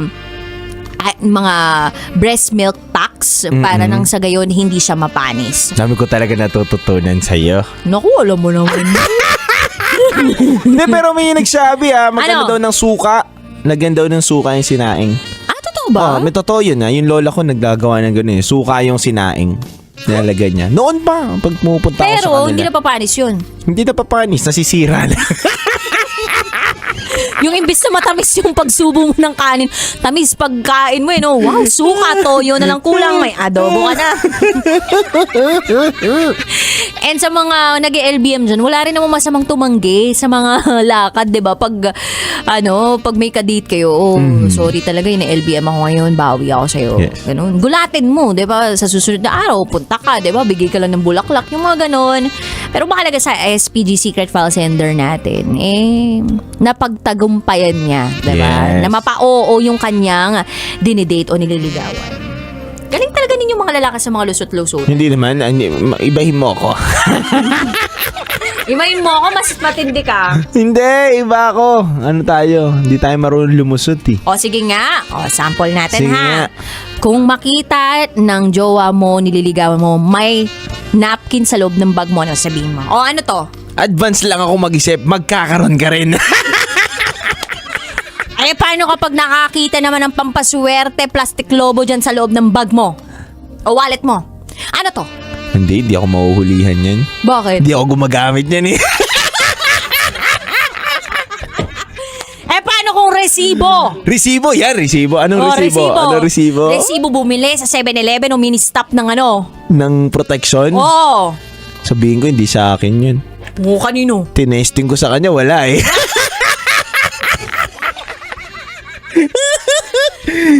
Parang hindi mo naman ako kailangan. Tinesting ko nga sa'yo, wala kang saplot. Paano magkakaresibo? Ay, Nako talaga nga naman, Titan Lilo. Anyway, sa mga kabisyo natin nakikinig ngayon, if you wanna share your secrets, pwede naman po, basta i-share na lamang po yan sa aming email account, raketera@gmail.com. Kami po yung magbabalik para sa SPG Top Secrets. Kasama mo si DJ Raketera. At kasama mo rin ang titindig sa mga pinaglalaban ninyo, DJ Titan Jalo. At kayo'y nakatutok sa 90.7 Love Radio. Kailangan pa bang memorize yan? Basic! Susunod na ang Top Secrets. Dear Nicole and Diego, itago niyo na lang po ako sa pangalang Marco, 38 years old, single dad at isang dekada niyo ng silent listener dito sa South Korea. Katulad po ng marami, sumulat ako para humingi ng payo. Nagsimula po ang lahat nang makilala ko si Annie noong 2010. Fresh graduate po ako noon nang makapasok sa isang kumpanya sa BGC, kung saan nagtatrabaho si Annie. 5 taon po ang tanda niya sa akin. Maganda, mabait, masayahin, palakaibigan at talaga namang ligawin. Simula pa lang gusto ko na siya pero kapag kausap ko na, nauutal ako. Hanggang nalipat siya sa team namin. Naging magkaibigan kami at dumating na nga sa puntong dahil lagi kaming magkasama, marami nang nagtatanong kung kami na ba. Ayoko siyang ligawan sa takot na baka magkailangan at mawala ang pagkakaibigan namin. Kaya laking gulat ko ng isang araw. Tanungin niya ako kung pwede niya ba akong maging boyfriend. At walang pag-aalinlangang sumagot ako ng oo. Makalipas lang ang ilang buwan, nagpakasal na kami. Simple lang ang pangarap ni Annie, maging isang full-time housewife. At ibinigay ko yun sa kanya. Araw-araw, inaasikaso niya kami ng anak namin. Naputo lang ang masaya naming pagsasama ng magka-cancer of the blood ang brain niya. Primary CNS lymphoma. Stage 3 na, sabi ng doktor. Lumaban kami pero ilang buwan lang binawian na siya ng buhay. Bago siya mawala, ulit-ulit niyang sinabi na maghanap ako ng makakatuwang sa buhay. Pabiro pa niyang dagdag, dapat daw yung mas maganda sa kanya. Napalaki ko naman ang maayos si Elise, yung anak namin dito sa Korea. Tulad ng nanay niya, kinukulit ako na mag-asawa ulit. Ginawan ako ng social media account at dito ko naman nakilala ang Latinang si Sofia. Hoy. Tulad ni Annie, maganda, matalino, at responsable sa buhay. Yun nga lang, matanda ako ng 15 years. After 8 months, pumunta kami ng anak ko sa Colombia para puntahan si Sofia. Harapang sinabi sa akin ng pamilya niya na ayaw nila sa akin at sinabihan akong layuan ang anak nila. Ipinaliwanag ko na malinis ang intensyon ko sa anak nila. At para mapatunayan ito, naghanap ako ng trabaho sa Colombia. Sa kasamaang palad, wala akong nakita. Dumating ang panahon na kailangan na naming bumalik ng anak ko sa South Korea. Ramdam kong mahal ako ni Sofia pero hindi pa niya kayang iwan yung bansa nila para sumama sa amin dahil bata pa at marami pang gustong gawin sa buhay. Nauunawaan ko naman ang kalagayan niya. Nicole and Diego, gusto ko na ulit bumuo ng pamilya. Paano kaya mangyayari yon sa sitwasyon ko ngayon? Hindi ko naman kaya na hindi kami magkasama. Salamat po sa inyong payo. Ang inyong kumikinang na tagapakinig. Marco. Ang pag-ibig. Yon. Marco season yan. Na may magandang song to memorize Ayan. dito sa Love Radio, di ba? Ang pag-ibig. Yan. Ang pag-ibig talaga, napakatalinhaga. Pero kung ibabase ko lang sa sinabi mo, Marco, ano ba yung sinabi mo, Marco? hindi mo kaya na hindi kayo magkasama. So from there pa lang, alam mong ang adjustment talaga ay hindi masyadong, medyo complicated na yung Yeah. umpisa, di ba? Hindi naman natin sinasabi totally na wala na itong pag-asa, wala na chance, kalimutan mo na si Sofia. Hindi naman. Aha. Ang sinasabi lang natin is, handa ka bang harapin yung mga complications na kaakibat ng jojowain mo si Sofia? Ang problema pa, si Sofia hindi rin ready. Oo. Yun eh. Latina eh. Oh, di ba? Latina. Oo. Ready na ba si Sofia na maging Ayan. Latinang ina, Oo. di ba? Yun pa yung konsiderasyon. Oo. Ready na ba siya maging nanay? Oo. Ano kasi walang problema doon sa mahal mo siya, mahal Mahal ka niya. Wala. Ang question din is, kaya mo siyang ipaglaban pero siya. Kaya niya bang Kaya niya ba? ipaglaban? Kasi hindi pwede isa lang yung lumalaban. Totoo. It Dapat takes pareho always, kayo eh. correct, always takes two to tango. Ang feeling ko kay Sofia, hindi naman sa judge ko siya, pero Oo. judge ko na rin siya. Judge ko na rin si Sofia. Ang feeling ko lang din sa kanya ay, hindi pa siya ready. Yes. Bata pa nga Bata eh. pa siya. Baka siya pa yung tipong exploring the world. Yes, oo. Kaya kanya natripan, kaya ka nandun sa social media app yan or whatever kung saan Oo. man kayo nagkakilala. Baka gusto niya makatikim ng dad bod na karelasyon, di ba? Ibig sabihin, yung ganong Oo. klaseng relationship na not necessarily Oo. to settle down, but gusto niya ng somebody older kasi in terms of wisdom nandoon, Yan. di ba? Hanggang yun lang yung kaya niyang i-commit Correct, eh. 'di ba? Baka ganoon. Oo. At saka 'di ba? At saka ang hirap ng alam mo gets naman natin yung inalalaban natin ng pag-ibig, pero napakahirap din talaga kapag halimbawa biglang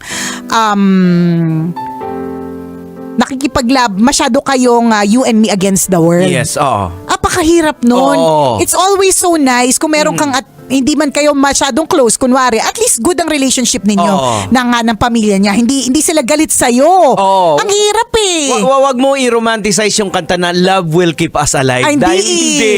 Because love flies out when poverty sets in. Yes, Pag wala na oo. kayong makain, pag hirap na talaga ang lahat, 'di ba? Oo. Hindi kayo mabubusog ng pag-ibig na 'yan, Kaya 'di ba? Hindi po sapat na dahilan ng pag-ibig. May mga bagay-bagay kasi na dapat kinukonsider. Like for example, dapat kagaya nito, 'di ba? Pareho yung mahal yung isa't isa, pero yung pamilya ayaw para hindi siya fluid, Correct. 'di ba? Hindi eh. May something talaga eh, Oo. 'di ba? May mga sabit. Correct. Oo. O tayo natin ng mga sabit. Ang daming komplikasyon. Oo. Again, natin sinasabi na wala lang, 'di ba? Kaya lang, ewan ko, siguro base lang din sa experience natin, Jegs, na kapag ang isang bagay ay fluid, Aha. parang ang schedule na ayos, ang proposal na tanggap, o Aha. kunyari, ikaw ay naghanap ng trabaho, yung wala bang aberya, hindi ka na traffic, Aha. maaga ka nakarating, Correct.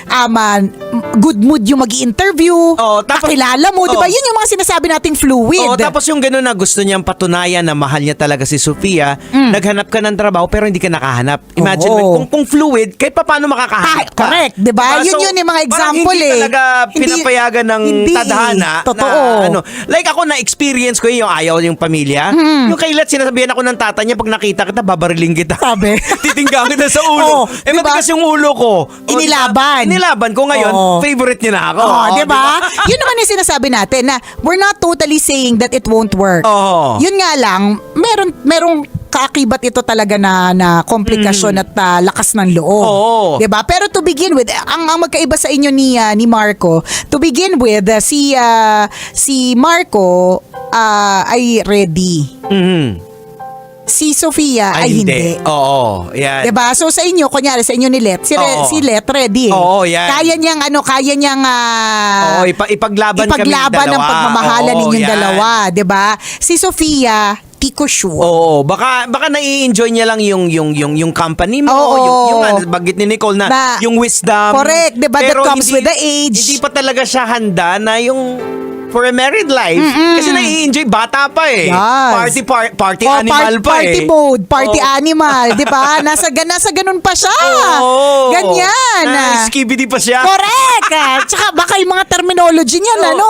Oo. Ikaw, ito na imagine ko sitwasyon Oo. ninyo. Kunyari, gigimik kayong dalawa dyan sa Columbia. Oo. So si Sofia, habang nagpe-prepare siya para sa night out ninyong dalawa, si Sofia nagpapatugtug na yan ng mga malalakas na music para Oo. to set the mood, 'di ba? Na energetic siya, mataas ang kanyang power, energy and all, 'di ba?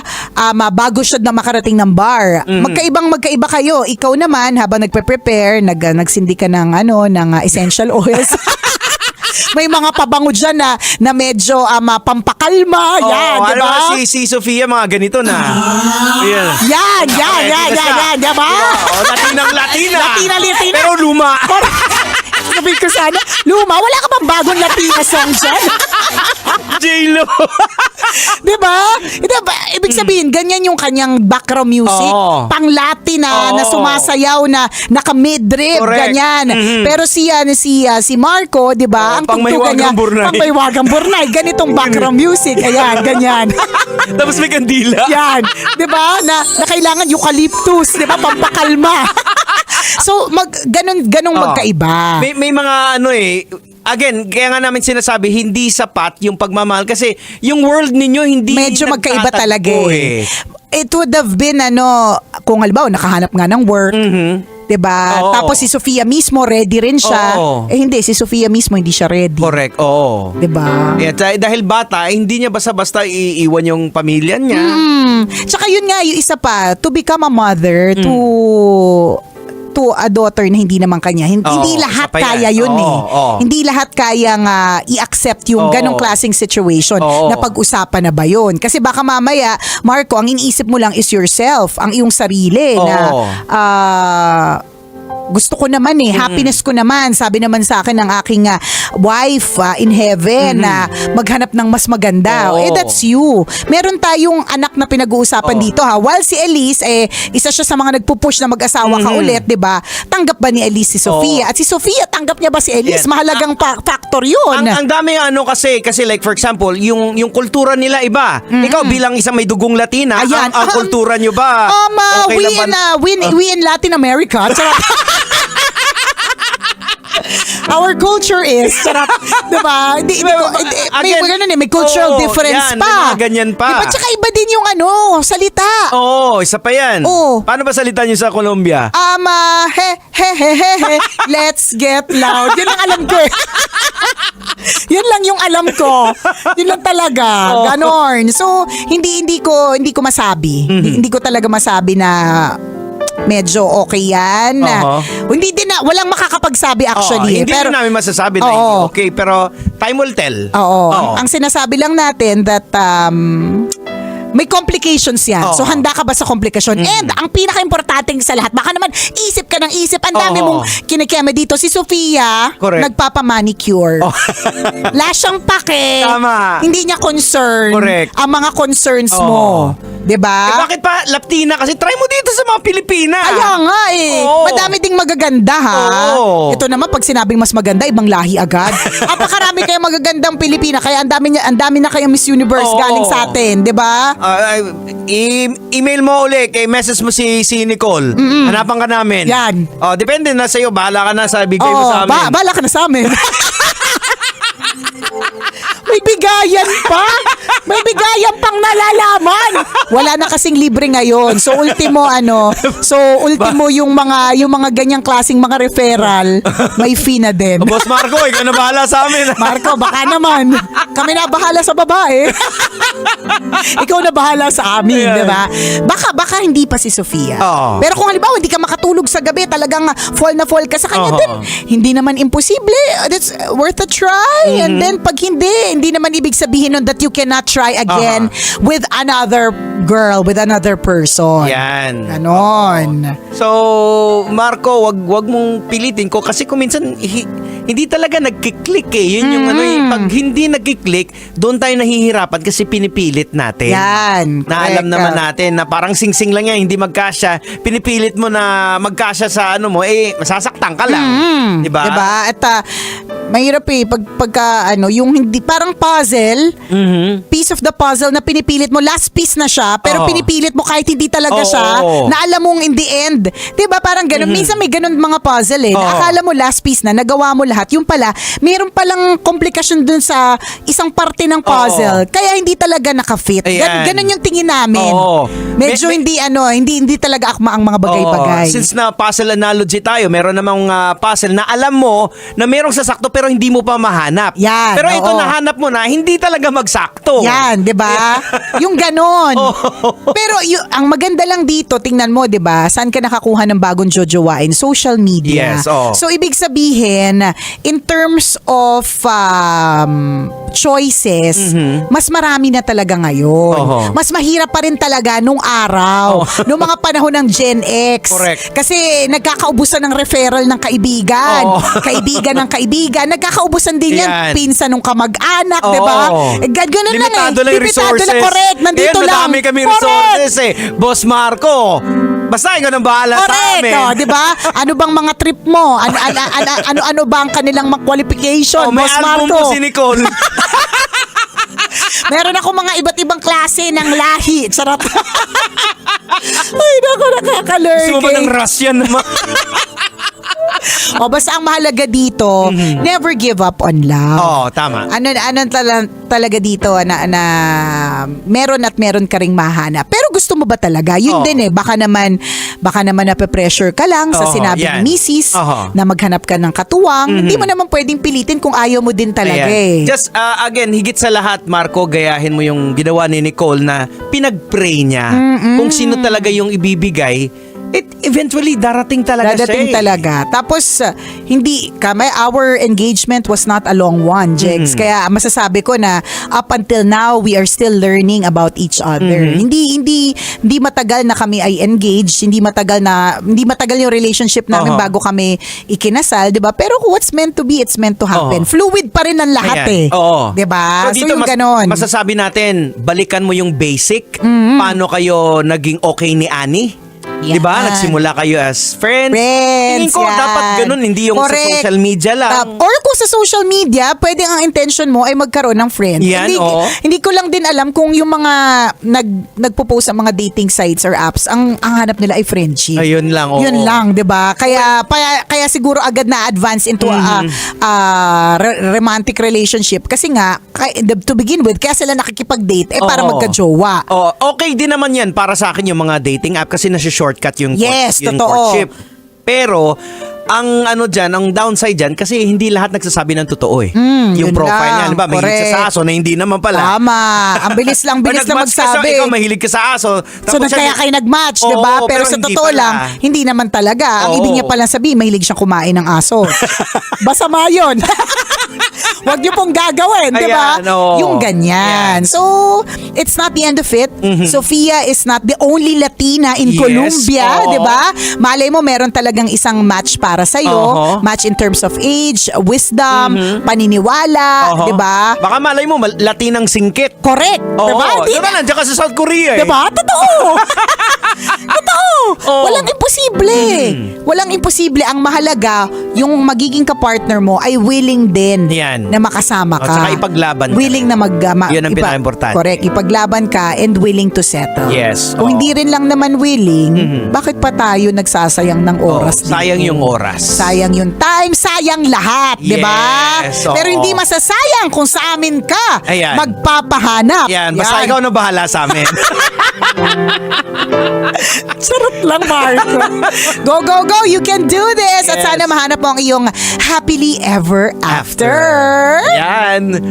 Oras natin mga kabisyo, 1:39. Ako pong kumikinang naulo, Diego Bandido. At akong kumikinang ina mo, Nicole Liala. Kailangan pa bang i-memorize yan? Basic! And now, it's time for DJ Rocky's Secret Files with Jello.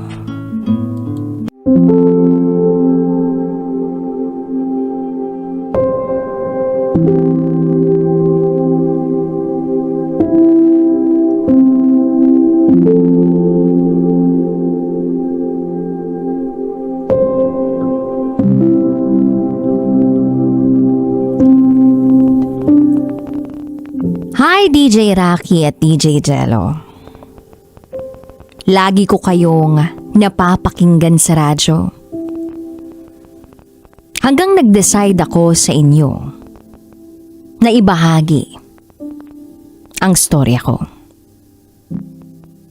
Pero bago ako mahusgahan ng mga makikinig sa inyo, sana pakinggan at maunawaan muna nila ang pinanggagalingan ko. Itago nyo na lang ako sa pangalang Yumi.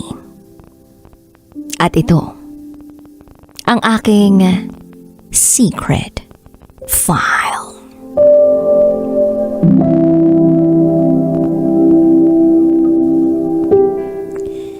Taong 2015, nang makilala ko ang boyfriend ko. Itago na lang natin siya sa pangalang Lawrence. Nagkakilala kami ni Lawrence sa isang website kung saan pwede mong itago ang pagkakakilanlan ng pagkatao mo. Isang gabi dahil hindi ako makatulog, naisipan kong buksan ang account ko sa site na ito para sana'y mag-scroll lang. Randomly, nag-chat sa akin si Lawrence.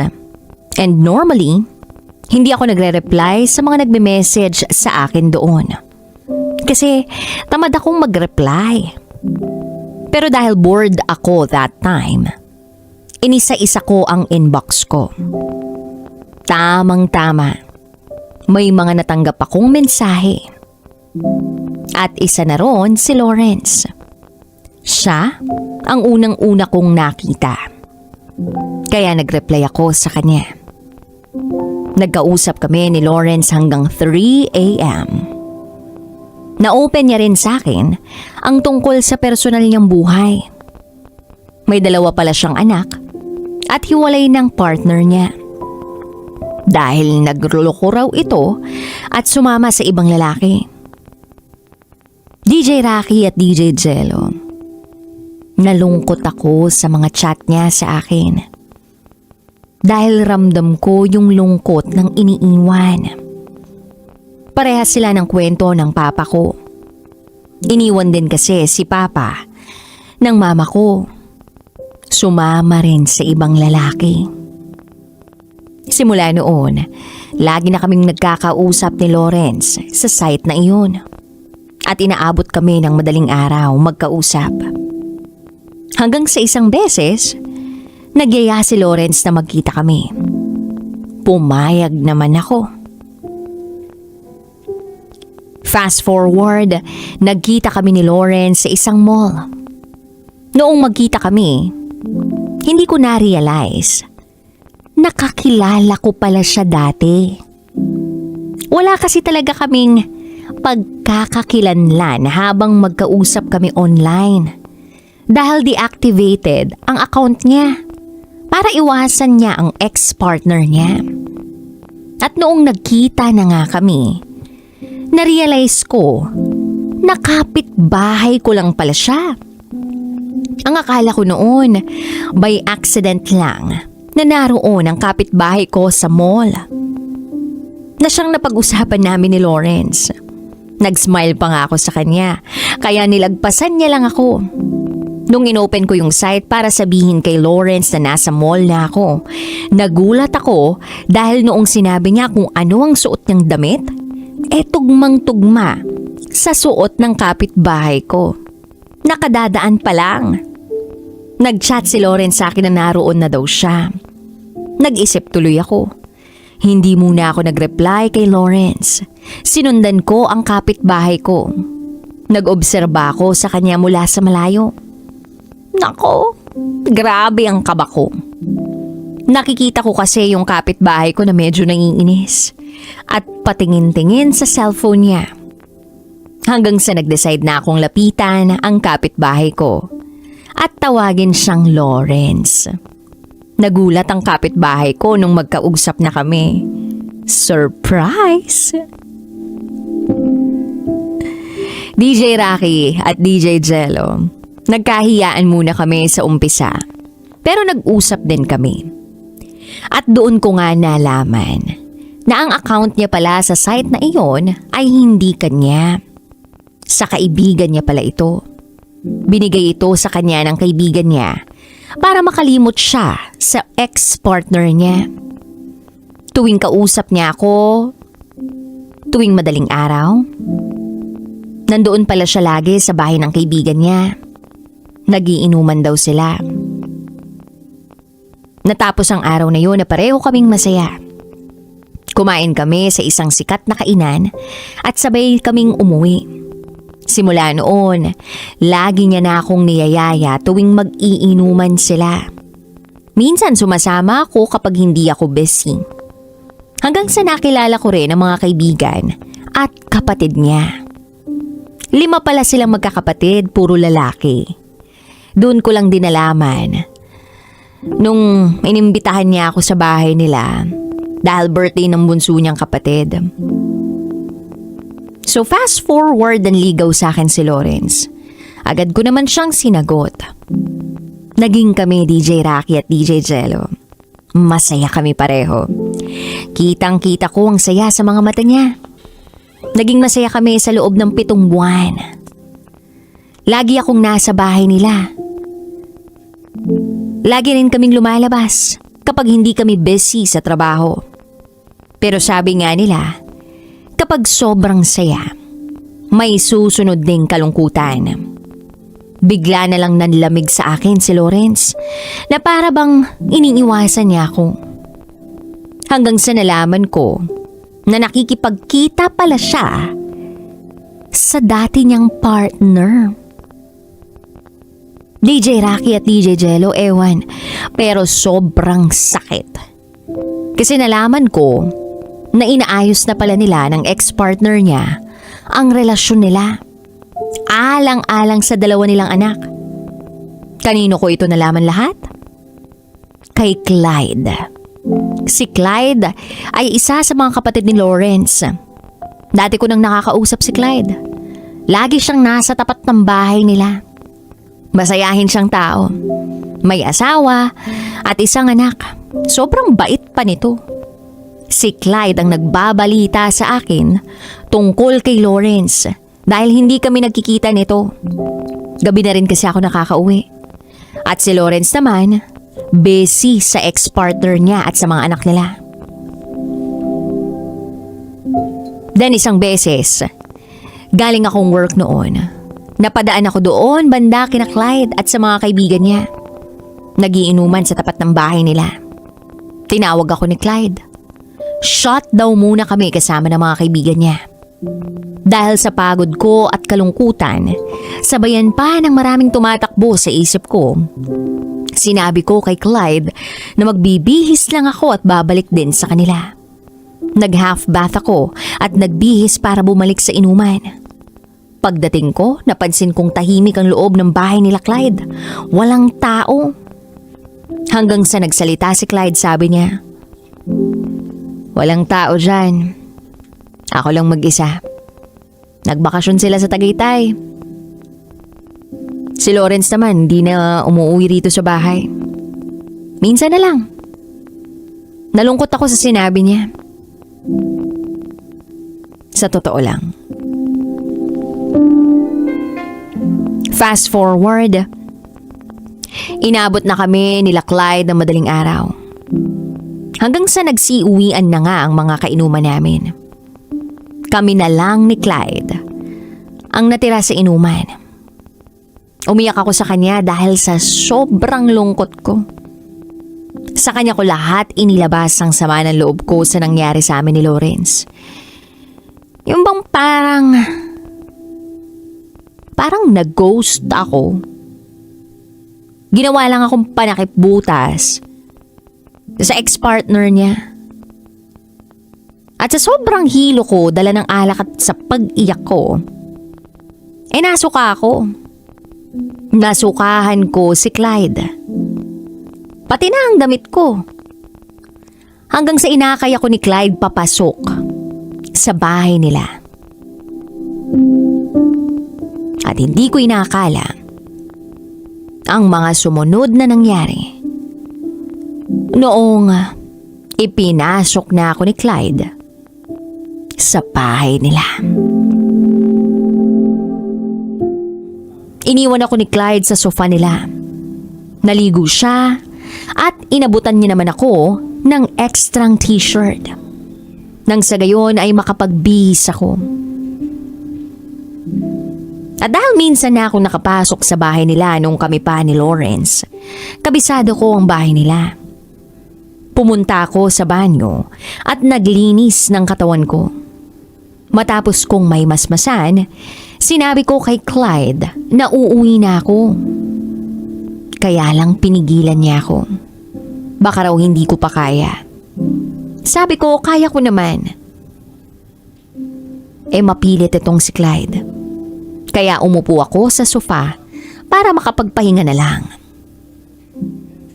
DJ Rocky at DJ Jello, nagulat na lang ako sa sumunod na ginawa ni Clyde. Hinawakan niya ang kamay ko at nagsorry siya sa akin. Dahil sa ginawa ng kapatid niya, niyakap niya ako at sa pagyakap niya sa akin, naalala ko si Lawrence sa kanya. Kaya humagulgol ako ng iyak. Sa pagkakaiyak ko,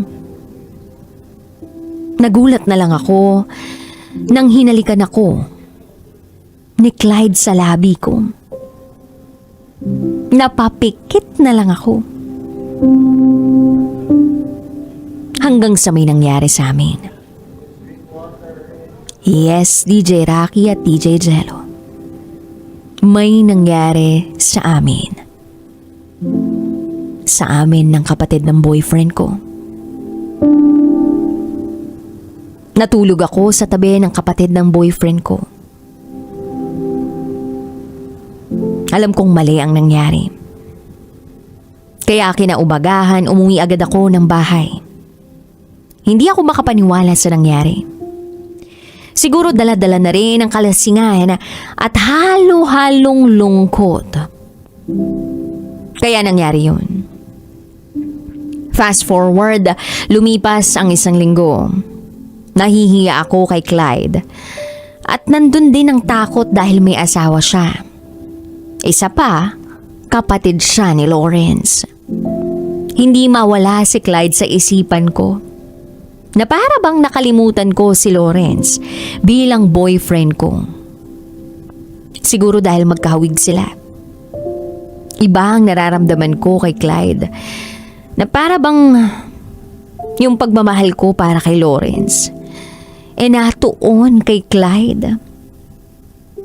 Hanggang sa nagkausap kami ni Clyde na parang wala lang nangyari sa aming dalawa. Aaminin ko, DJ Rocky at DJ Jello, ang gaan-gaan pa rin ng loob ko kay Clyde. Nagkwentuhan lang kami habang nakaupo sa tapat ng bahay namin. Minsan pa nga, inaabot na kami ng gabi sa pagkukwentuhan lang.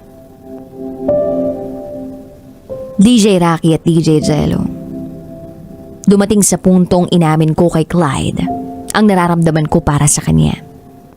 At ganun din siya sa akin.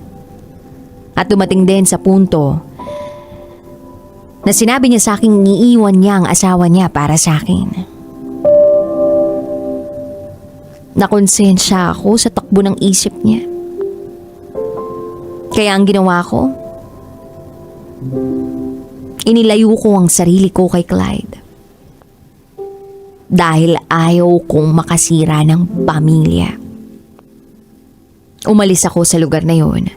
Nagpakalayo-layo. Nagpaalam ako sa mama ko na pupunta muna ako kay Papa at doon muna maninirahan. Hindi na rin ako nagpaalam kay Clyde. Umalis na lang ako ng biglaan. Hindi niya yun alam. Maging kay Lawrence, hindi ko na rin ipinaalam sa kanya ang pag-alis ko. Pero hanggang ngayon, hindi ko pa rin ang alam ang side niya. Kung bakit hindi na siya nagparamdam sa akin.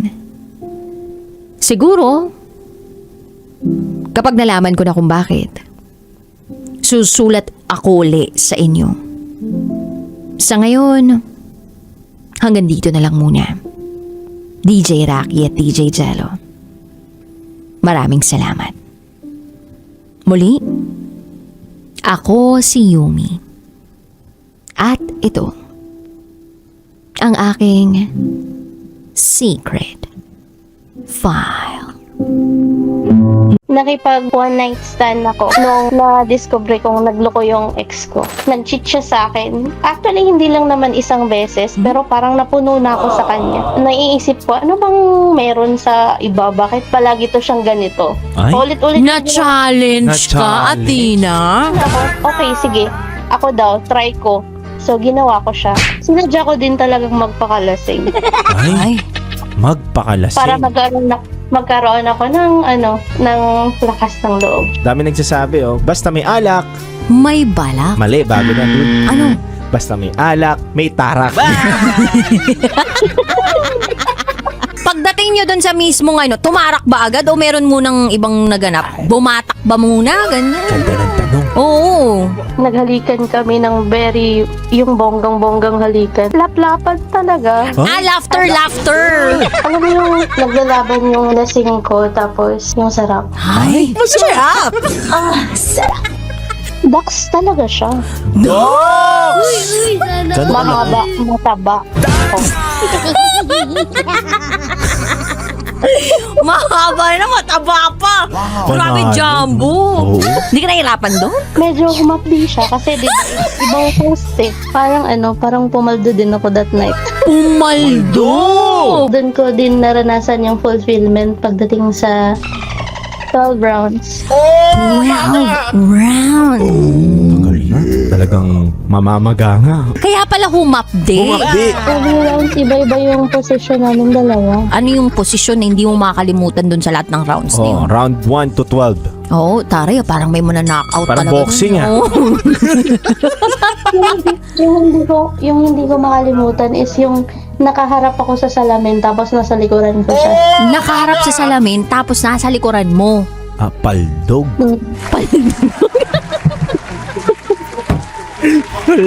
Paldog ka nga ate, talaga! Paldo to paldog. na sex bomb ka? Get out, ganon. Sobrang sagad na sagad. Tapos nakikita mo yung itsura mo sa salamin. Nakikita ko yung itsura ko sa salamin, tapos nakikita ko rin siya. Ay, Ay, ibang Ganda ng klase view. pala yung, grabe yung view. I like my view. It's you. Sarap manood ng radyo, no? Ginawa mo na talagang bisyo ang panonood sa amin, no? Oh, mahal! Isa ka rin ba sa mga lugmok ng pagmamahal ng petrolyo ngayon? Di ba nakakalungkot, mapaka-commuter ka man, namamasada o di kaya may kotse. Uy, nakakalugmok na ang dating 40-50 pesos per litro ay talaga nga namang pumapalo na ng 100. Di ba? Ganun kalakas ang pagtaas na para bang ang taas-taas din ang sweldo natin. Buti sana kung kasabay ng pagtaas ng krudo ay talaga nga namang pagtaas din ng ating sweldo. Kaso hindi eh. Ano ba? Ano ba mangyayari sa atin?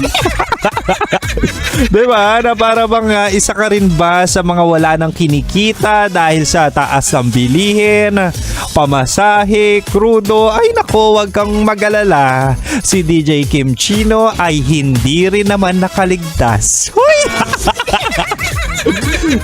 mahal. Ano sa'yo, Kim Chino imnida? Ay, Friday na Salamat naman at Friday na. Titigil na ang ating gastusin kasi mananatili lang tayo sa bahay over the weekend. Klaro? Dapat klaro yun sa'yo kasi at the end of the day, hindi tayo mayaman, hindi tayo may-ari ng gas station, hindi tayo politiko at hindi rin tayo kontraktor. Uy, tawa mo na lang talaga ang inggit. Ewan ko ba bakit inireya kong mahirap. Anyway, napapakinggan mo na po, makakasama mo 69 ang Spicy Opo mo sa radyo na kapag natikman mo. Hanap-hanapin mo. Ako to si DJ Kim Chino. Kasama nyo ako 6 to 9 p.m. o 69. 6-9 p.m. ako ang iyong malalasap kung ikaw ay bumabiyahe, kung ikaw ay nagbabantay o di kaya pwedeng naghihintay matapos ang rush hour. Dahil Friday ngayon, alam ko yan.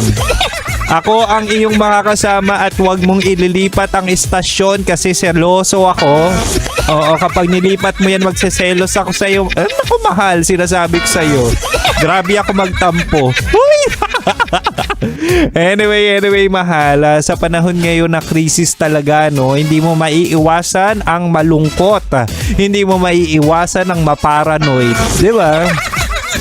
Ito applicable ang ating topic ngayon. Ay nako, sa Chinitox natin, usapang pag-ibig mula sa Spicy Opo mo na si DJ Kim Chino. Aba, ibibigay ko ang 3 dapat mong iwasan ngayong krisis sa petrolyo. Nako, applicable to sa single at may jowa para hindi ka naman mawala sa katinuan. Di ba kapag nawala ka sa katinuan ay talaga nga namang hindi mo na alam kung magkakajowa ka pa ba o di kaya kung ikaw ay may jowa, hindi mo alam baka makipag-break ka na kinabukasan. Di ba? O di kaya pwedeng iwan ka. Kaya naman dali-dali, una, sa krisis ngayon, iwasan munang lumabas. Iwasan munang lumabas at iwasan munang magpalabas sa labas. Diba? Iwasan mo muna, kumbaga, kung ikaw ay single, buhayin mo muna ang sarili mo bago ka mag-love life. Kung wala kang pera para sa jowa, wala kang budget para sa jowa, bakit? Diba?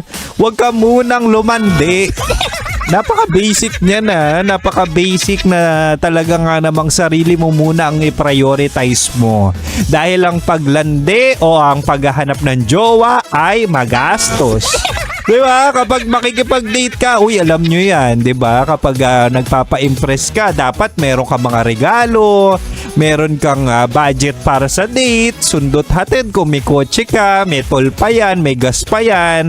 Kung hindi mo mabuhay yung sarili mo, bakit maghahanap ka pa ng ibang bubuhayin? Diba? Kaya ikaw na single na hindi rin naman ganun karami ang pera, huwag ka nang lumabas. Iwasan mo muna ang paglabas-labas, di ba? Lumandi sa bahay. Sa bahay ka na lang muna makipaglandian, makipag-chat sa crush mo, okay? Iwasan natin as much as possible because at the end of the day, wala tayong aasahan kundi sarili lang natin. Di ba? Totoo lang. Anyway, mahal, balik muna tayo sa Rakrakan Music. Huwag ka mag-alala, hanggang 9 p.m. pa naman ako. Kaya mahal, dito ka lang sa 90.7 Love Radio. Kailangan pa bang i-memorize yan? Basic.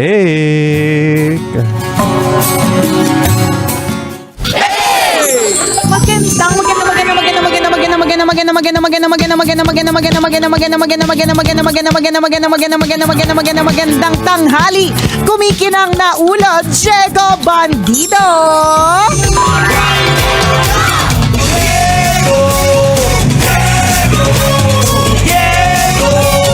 Go, Diego, go.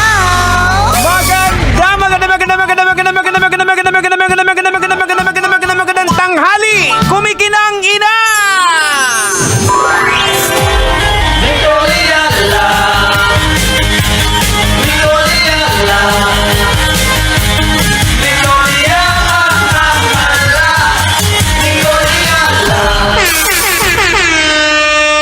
Hala, kapag yung kumpanya niya na yung nagtitipid, kabahan ka na.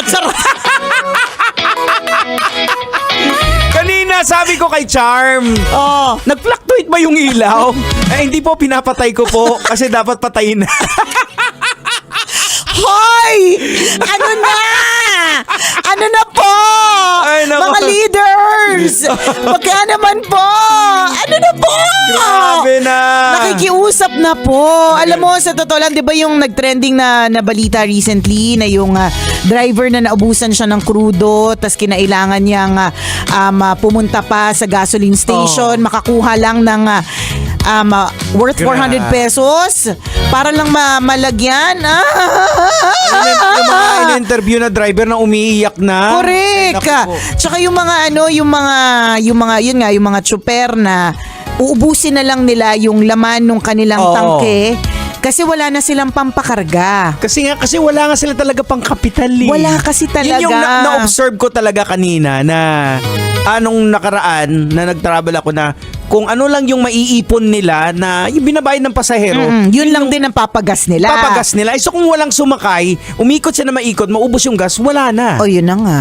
Grabe. Tapos may mga iba pang mga biyahe. Kasi yun nga alam mo yun, lahat po gumagawa ng paraan para magtipid. So may mga ibang mga bus companies na dati kahit na bumiyahe sila ng hindi puno yung bus, gagawin nila. Ngayon, kailangan at least kalahati. Oo. Pag hindi na kalahati yung number of passengers sa loob ng bus, hindi na sila babiyahe. Paano kung nandun ka, naghihintay ka, hoping, di ba? May Isa dun appointment ka, may interview. May interview ka. Ay, sorry po! Hindi po umabot ng 50%. Alam mo, sa totoo lang, tinatawa-tawa na lang natin para hindi talaga tayo mabaliw. Totoo. Kasi nakakaaning. Kanina, nag-commute ako ng jeep kaninang umaga kasi may Okay. pinuntahan ako. Tapos, alam mo yung may isang pasahero na akala ko parang estudyante. Tapos sabi niya, sukli po, sabi ng driver. Sabi niya, okay na po kuya. Ramdam mo yung sa boses ng driver, ay salamat po. Na hindi na niya kinuha yung Oo. sukli. 'Di ba? Sana kung meron tayong konting extra. Correct diba? ka.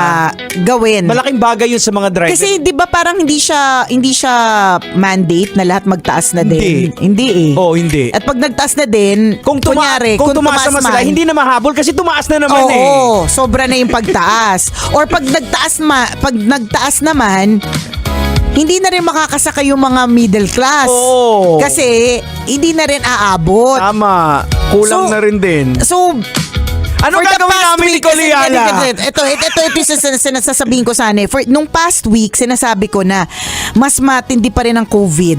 Binabawi ko na po. Erase! Erase! Erase! Alam mo, promise, tinatawa-tawa ko na lang talaga.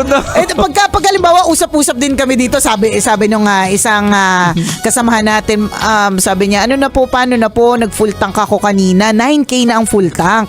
Sabi ko, hindi ko yan ma-experience kasi kami, konting pitik lang na nabawasan. Pupunta na ako ng gas station kasi baka mamaya, bukas makalawa, tumas na naman. So, hindi ko pa talaga na-experience na i-empty out, since this crisis happened, na i-empty out yung mismong tangke. Kasi every week nga tumataas.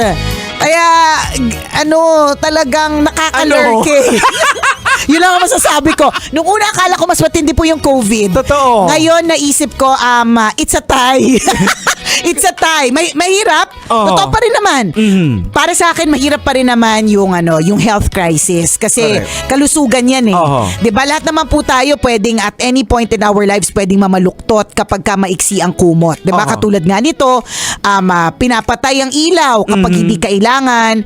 Wag na nga mag-iwan ng mga nakasaksak, na mga naka-plug, 'di ba? Hindi naman kailangan. 'Di ba? Yung mga ganun, gawa tayo ng mga paraan para magtipid. Magagawa kasi natin 'yan kung tayo po ay functioning Oo. at healthy. So talagang mas matindi pa rin yung COVID crisis kasi health yun eh. Wala ka na magagawa kapag ka yung kalusugan mo na talaga at stake. Ito, natututo na yung mga tao kahit papaano magtipid. Nag-i-adjust yung mga kumpanya ng 4-day work Oo. week o di naman kaya may mga work from home talaga o di naman nagkakaroon ng mga Ayan, adjustment. tama. Alam mo yung aking kumikinang ulo analysis, parang kung hindi to na maagapan ng mga leader natin, this will fall to health crisis. Ayan na. Bakit? Doon na tayo papunta. Diba? Bakit? Kasi unang-una, yung mga pang-maintenance, kung wala ng trabaho, kulang na yung pera, Wala ano nang pang ibibili? pambili. Oo. Babagsak siya sa health crisis. Health crisis. Oo. So aabot pa po tayo dito Sana. mga sir at ma'am. Oo. Ano ba dapat gawin nila? Baka katulad natin, hindi din natin alam. So, hindi din nila alam? Charot. May mga- hindi ko alam. May mga nagmumungkahi na Oo. pwede bang adjust mo na yung VAT, pero Oo. nag-aalangan din sila kasi may mga maapektuhan din. But in some I other think way, may maapektuhan din meron talaga. at meron eh. So check and balance. Alin po yung choose the lesser evil. Oo. Hindi ako ekonomista, so hindi ako para magbigay ng ng tama at yung sound advice. Hindi talaga ako ekonomista. Ako po ay nung una tagalustay sa ekonomiya. Ngayon, wala na pong panglustay ng sa ekonomiya. Oo. Ganyan. So I'm not an economist. Hindi rin ako political strategist. Maarting na lang po ako. So hindi ako makapagbigay. Basta ang alam ko, malaki ang may ambag ng mga nasa taas Yes, para sa atin dito. Parang ito na talaga yung this is your time to shine. Parang nasabi na natin to a few weeks ago na this is your time to shine. Na kapag ganito na may matindi issues to the maximum level issues na crisis, 'di ba? How do you address it, 'di ba? So, may mga trade-off talaga na gagawin. Meron. Halimbawa, yung mga politiko, wag muna kayo kumuha ng mga sweldo nyo. Pwede din. Hindi, nasa sa inyo naman po yan. Kalahati lang ng sweldo nyo muna ikubrahin nyo. Oo. Bigyan O kaya nyo wag kayong bigyan nyo subsidy sa Hindi, gas. wag kayong kumubra. Ayun. Sweldo lang. Oh. Yes, Nicole, paki-explain. Wala, I have no explanation. It's a statement with a period. Tapos yung Lumalabas na naman yung Nicole Ayala na Gabriela. Oo. dyan na. Tapos ano yun, may tuldok yun, Jegs. Tapos, sinusian ko na, tinapon ko na yung susi sa dagat. Tinapon ko na sa Artemis 2, yung nasa moon. Diba? Yung Alam mo susi, ayaw nang buksan. Yung Na-imagine ko statement na yun, yung- tapos na. Na-imagine ko yung Nicole Ayala sa loob ng utak mo na biglang humawak ng placard. Wait, ako muna. Teka lang, ang gusto ko talagang sabihin, huwag kang kumubra. Sweldo lang muna. Ay, nako, nakakalurking. Alam mo, isa din sa mga nakita ko na pinost ni Sir Art Samaniego, yung nagano sa atin. Sa From Manila Bulletin. Oo, na sabi niya, dapat kinakailangan may gawin. Kasi kung ang iniisip mo yung long term, paano kung wala ng market na aayusin mo? Ayan. Kung patay na. Kaya ang yung, biro ko nga dun eh. yung sinasabi na na parang kapag hindi tinanggal yung ganitong Oo, may long term consequence. ano yung long-term consequence, Oo. ganyan. Paano kung patay na po lahat? Kaya nga, Ano pang long-term sabi ko ang nga, sasabihin natin? aanin mo ang damo kung wala ng damo. Aanin mo, 'di ba? Totoo. Aanin mo yung mga ganyan. Ito yung mga sinasabi natin na hindi, well anyways, ayoko na lang magsalita bilang hindi nga ako economist, hindi ako political Nakikita ko talaga strategist. tumatayo yung Nicole Ayala na may placard sa utak mo. Nag-ano lang siya, nag-step back because she loves her life now. She has a husband and 2 kids to take care of. May stasyon na pangangalagaan, ganyan. Kaya step back lang tayo muna. Kaya Ganon. hindi po kami pwede sa sa AM. DCRH Wag kasi nyo hindi talaga. delikado po yung buhay ng pamilya Correct. namin. We love our family. Sabihin nyo na pong kasi mababash ka din dyan hindi nagsasabi ng opinion. Oh. Sayang yung platform ng tambalan. Correct. Hindi nagsasabi ng opinion. Edi ikaw dito. Kasi ikaw yung mabarel. Di May ba? mga bagay-bagay po lumalabas sa bibig namin na hindi namin gusto minsan. Totoo, na tinatry lang po namin bawiin. Diba? Pero alam mo, ang main thought lang din naman talaga natin, Jegs, now is that ilabas din natin yung Filipino humor talaga at this Yes, point. Naalala ko yung isang video na napanood ko, babae, parang sabi niya, before my interview sa Germany. So nasa sasakyan siya, masaya siya, pakanta-kanta siya. Tapos after that, yung next clip is me after my interview in Germany. Tapos talagang buhos yung luha niya. Kasi daw sa Germany, ang mga tao hindi nagsusugarcoat. Pag sinabi niyang pangit ka talaga. Oo, Ganyan. talagang real talk talaga. Ganyan. Dito kasi sa Pilipinas, tayo careful tayo sa feelings, baka sabi na, masaktan. sige sir, tatawagan na lang namin, 'di ba? We'll see what we can do, 'di ba? Oo. Tingnan po namin, 'di ba? mga ganun eh. Wala ka namang narinig sa Pilipinas in our, ewan ko sa pag-apply natin at sa pagkakaalam ko, wala ka namang narinig na HR na nagsabi o kung sino man na nagsabing, alam mo, wali kasi yung skills mo eh. Hindi ka pwede sa kumpanya correct, namin. diba? Kulang ka sa ganda, paano ka naging beauty queen? Walang magsasabi ng gano'n. Wala. Nasasabihin sa'yo is mga sugar coat. Yes, So yes. apparently parang dun sa video na yun, ang sinasabi sa Germany, gano'n, na hindi na siya sugar coat. Rekta na. Kung anong gusto ko sabihin sa'yo, sasabihin ko sa'yo. Tapos what struck me was yung mga comments ng mga Pilipino. Nakalagay doon, ate naman, malamang lumaki ka sa Pilipinas kasi adult na to eh. So, napagdaanan mo lahat ng mga iba't ibang klase ng krisis na meron tayo. 'Di ba? So, stand up. 'Di ba? Stand up tayo at ipakita ang galing ng Pilipino kasi Tama. kaya natin yan. Correct. 'Di ba? Tapos yung iba doon, ate naman. Alam mo naman ng Filipino humor. Palabisin natin sa mga ganitong sitwasyon, 'di ba? Tama. Ako yun na lang yung nakikita ko eh. Tawa-tawanan na lang kasi kung hindi talaga, mababaliw talaga, promise. Ay, naku mga kabisyo, kasama mo pa rin. Tuloy ang buhay ang Love Radio. Ako po si Diego Bandido. At ako po si Nicole Liala. Kailangan pa bang i-memorize yan? Basic! That portion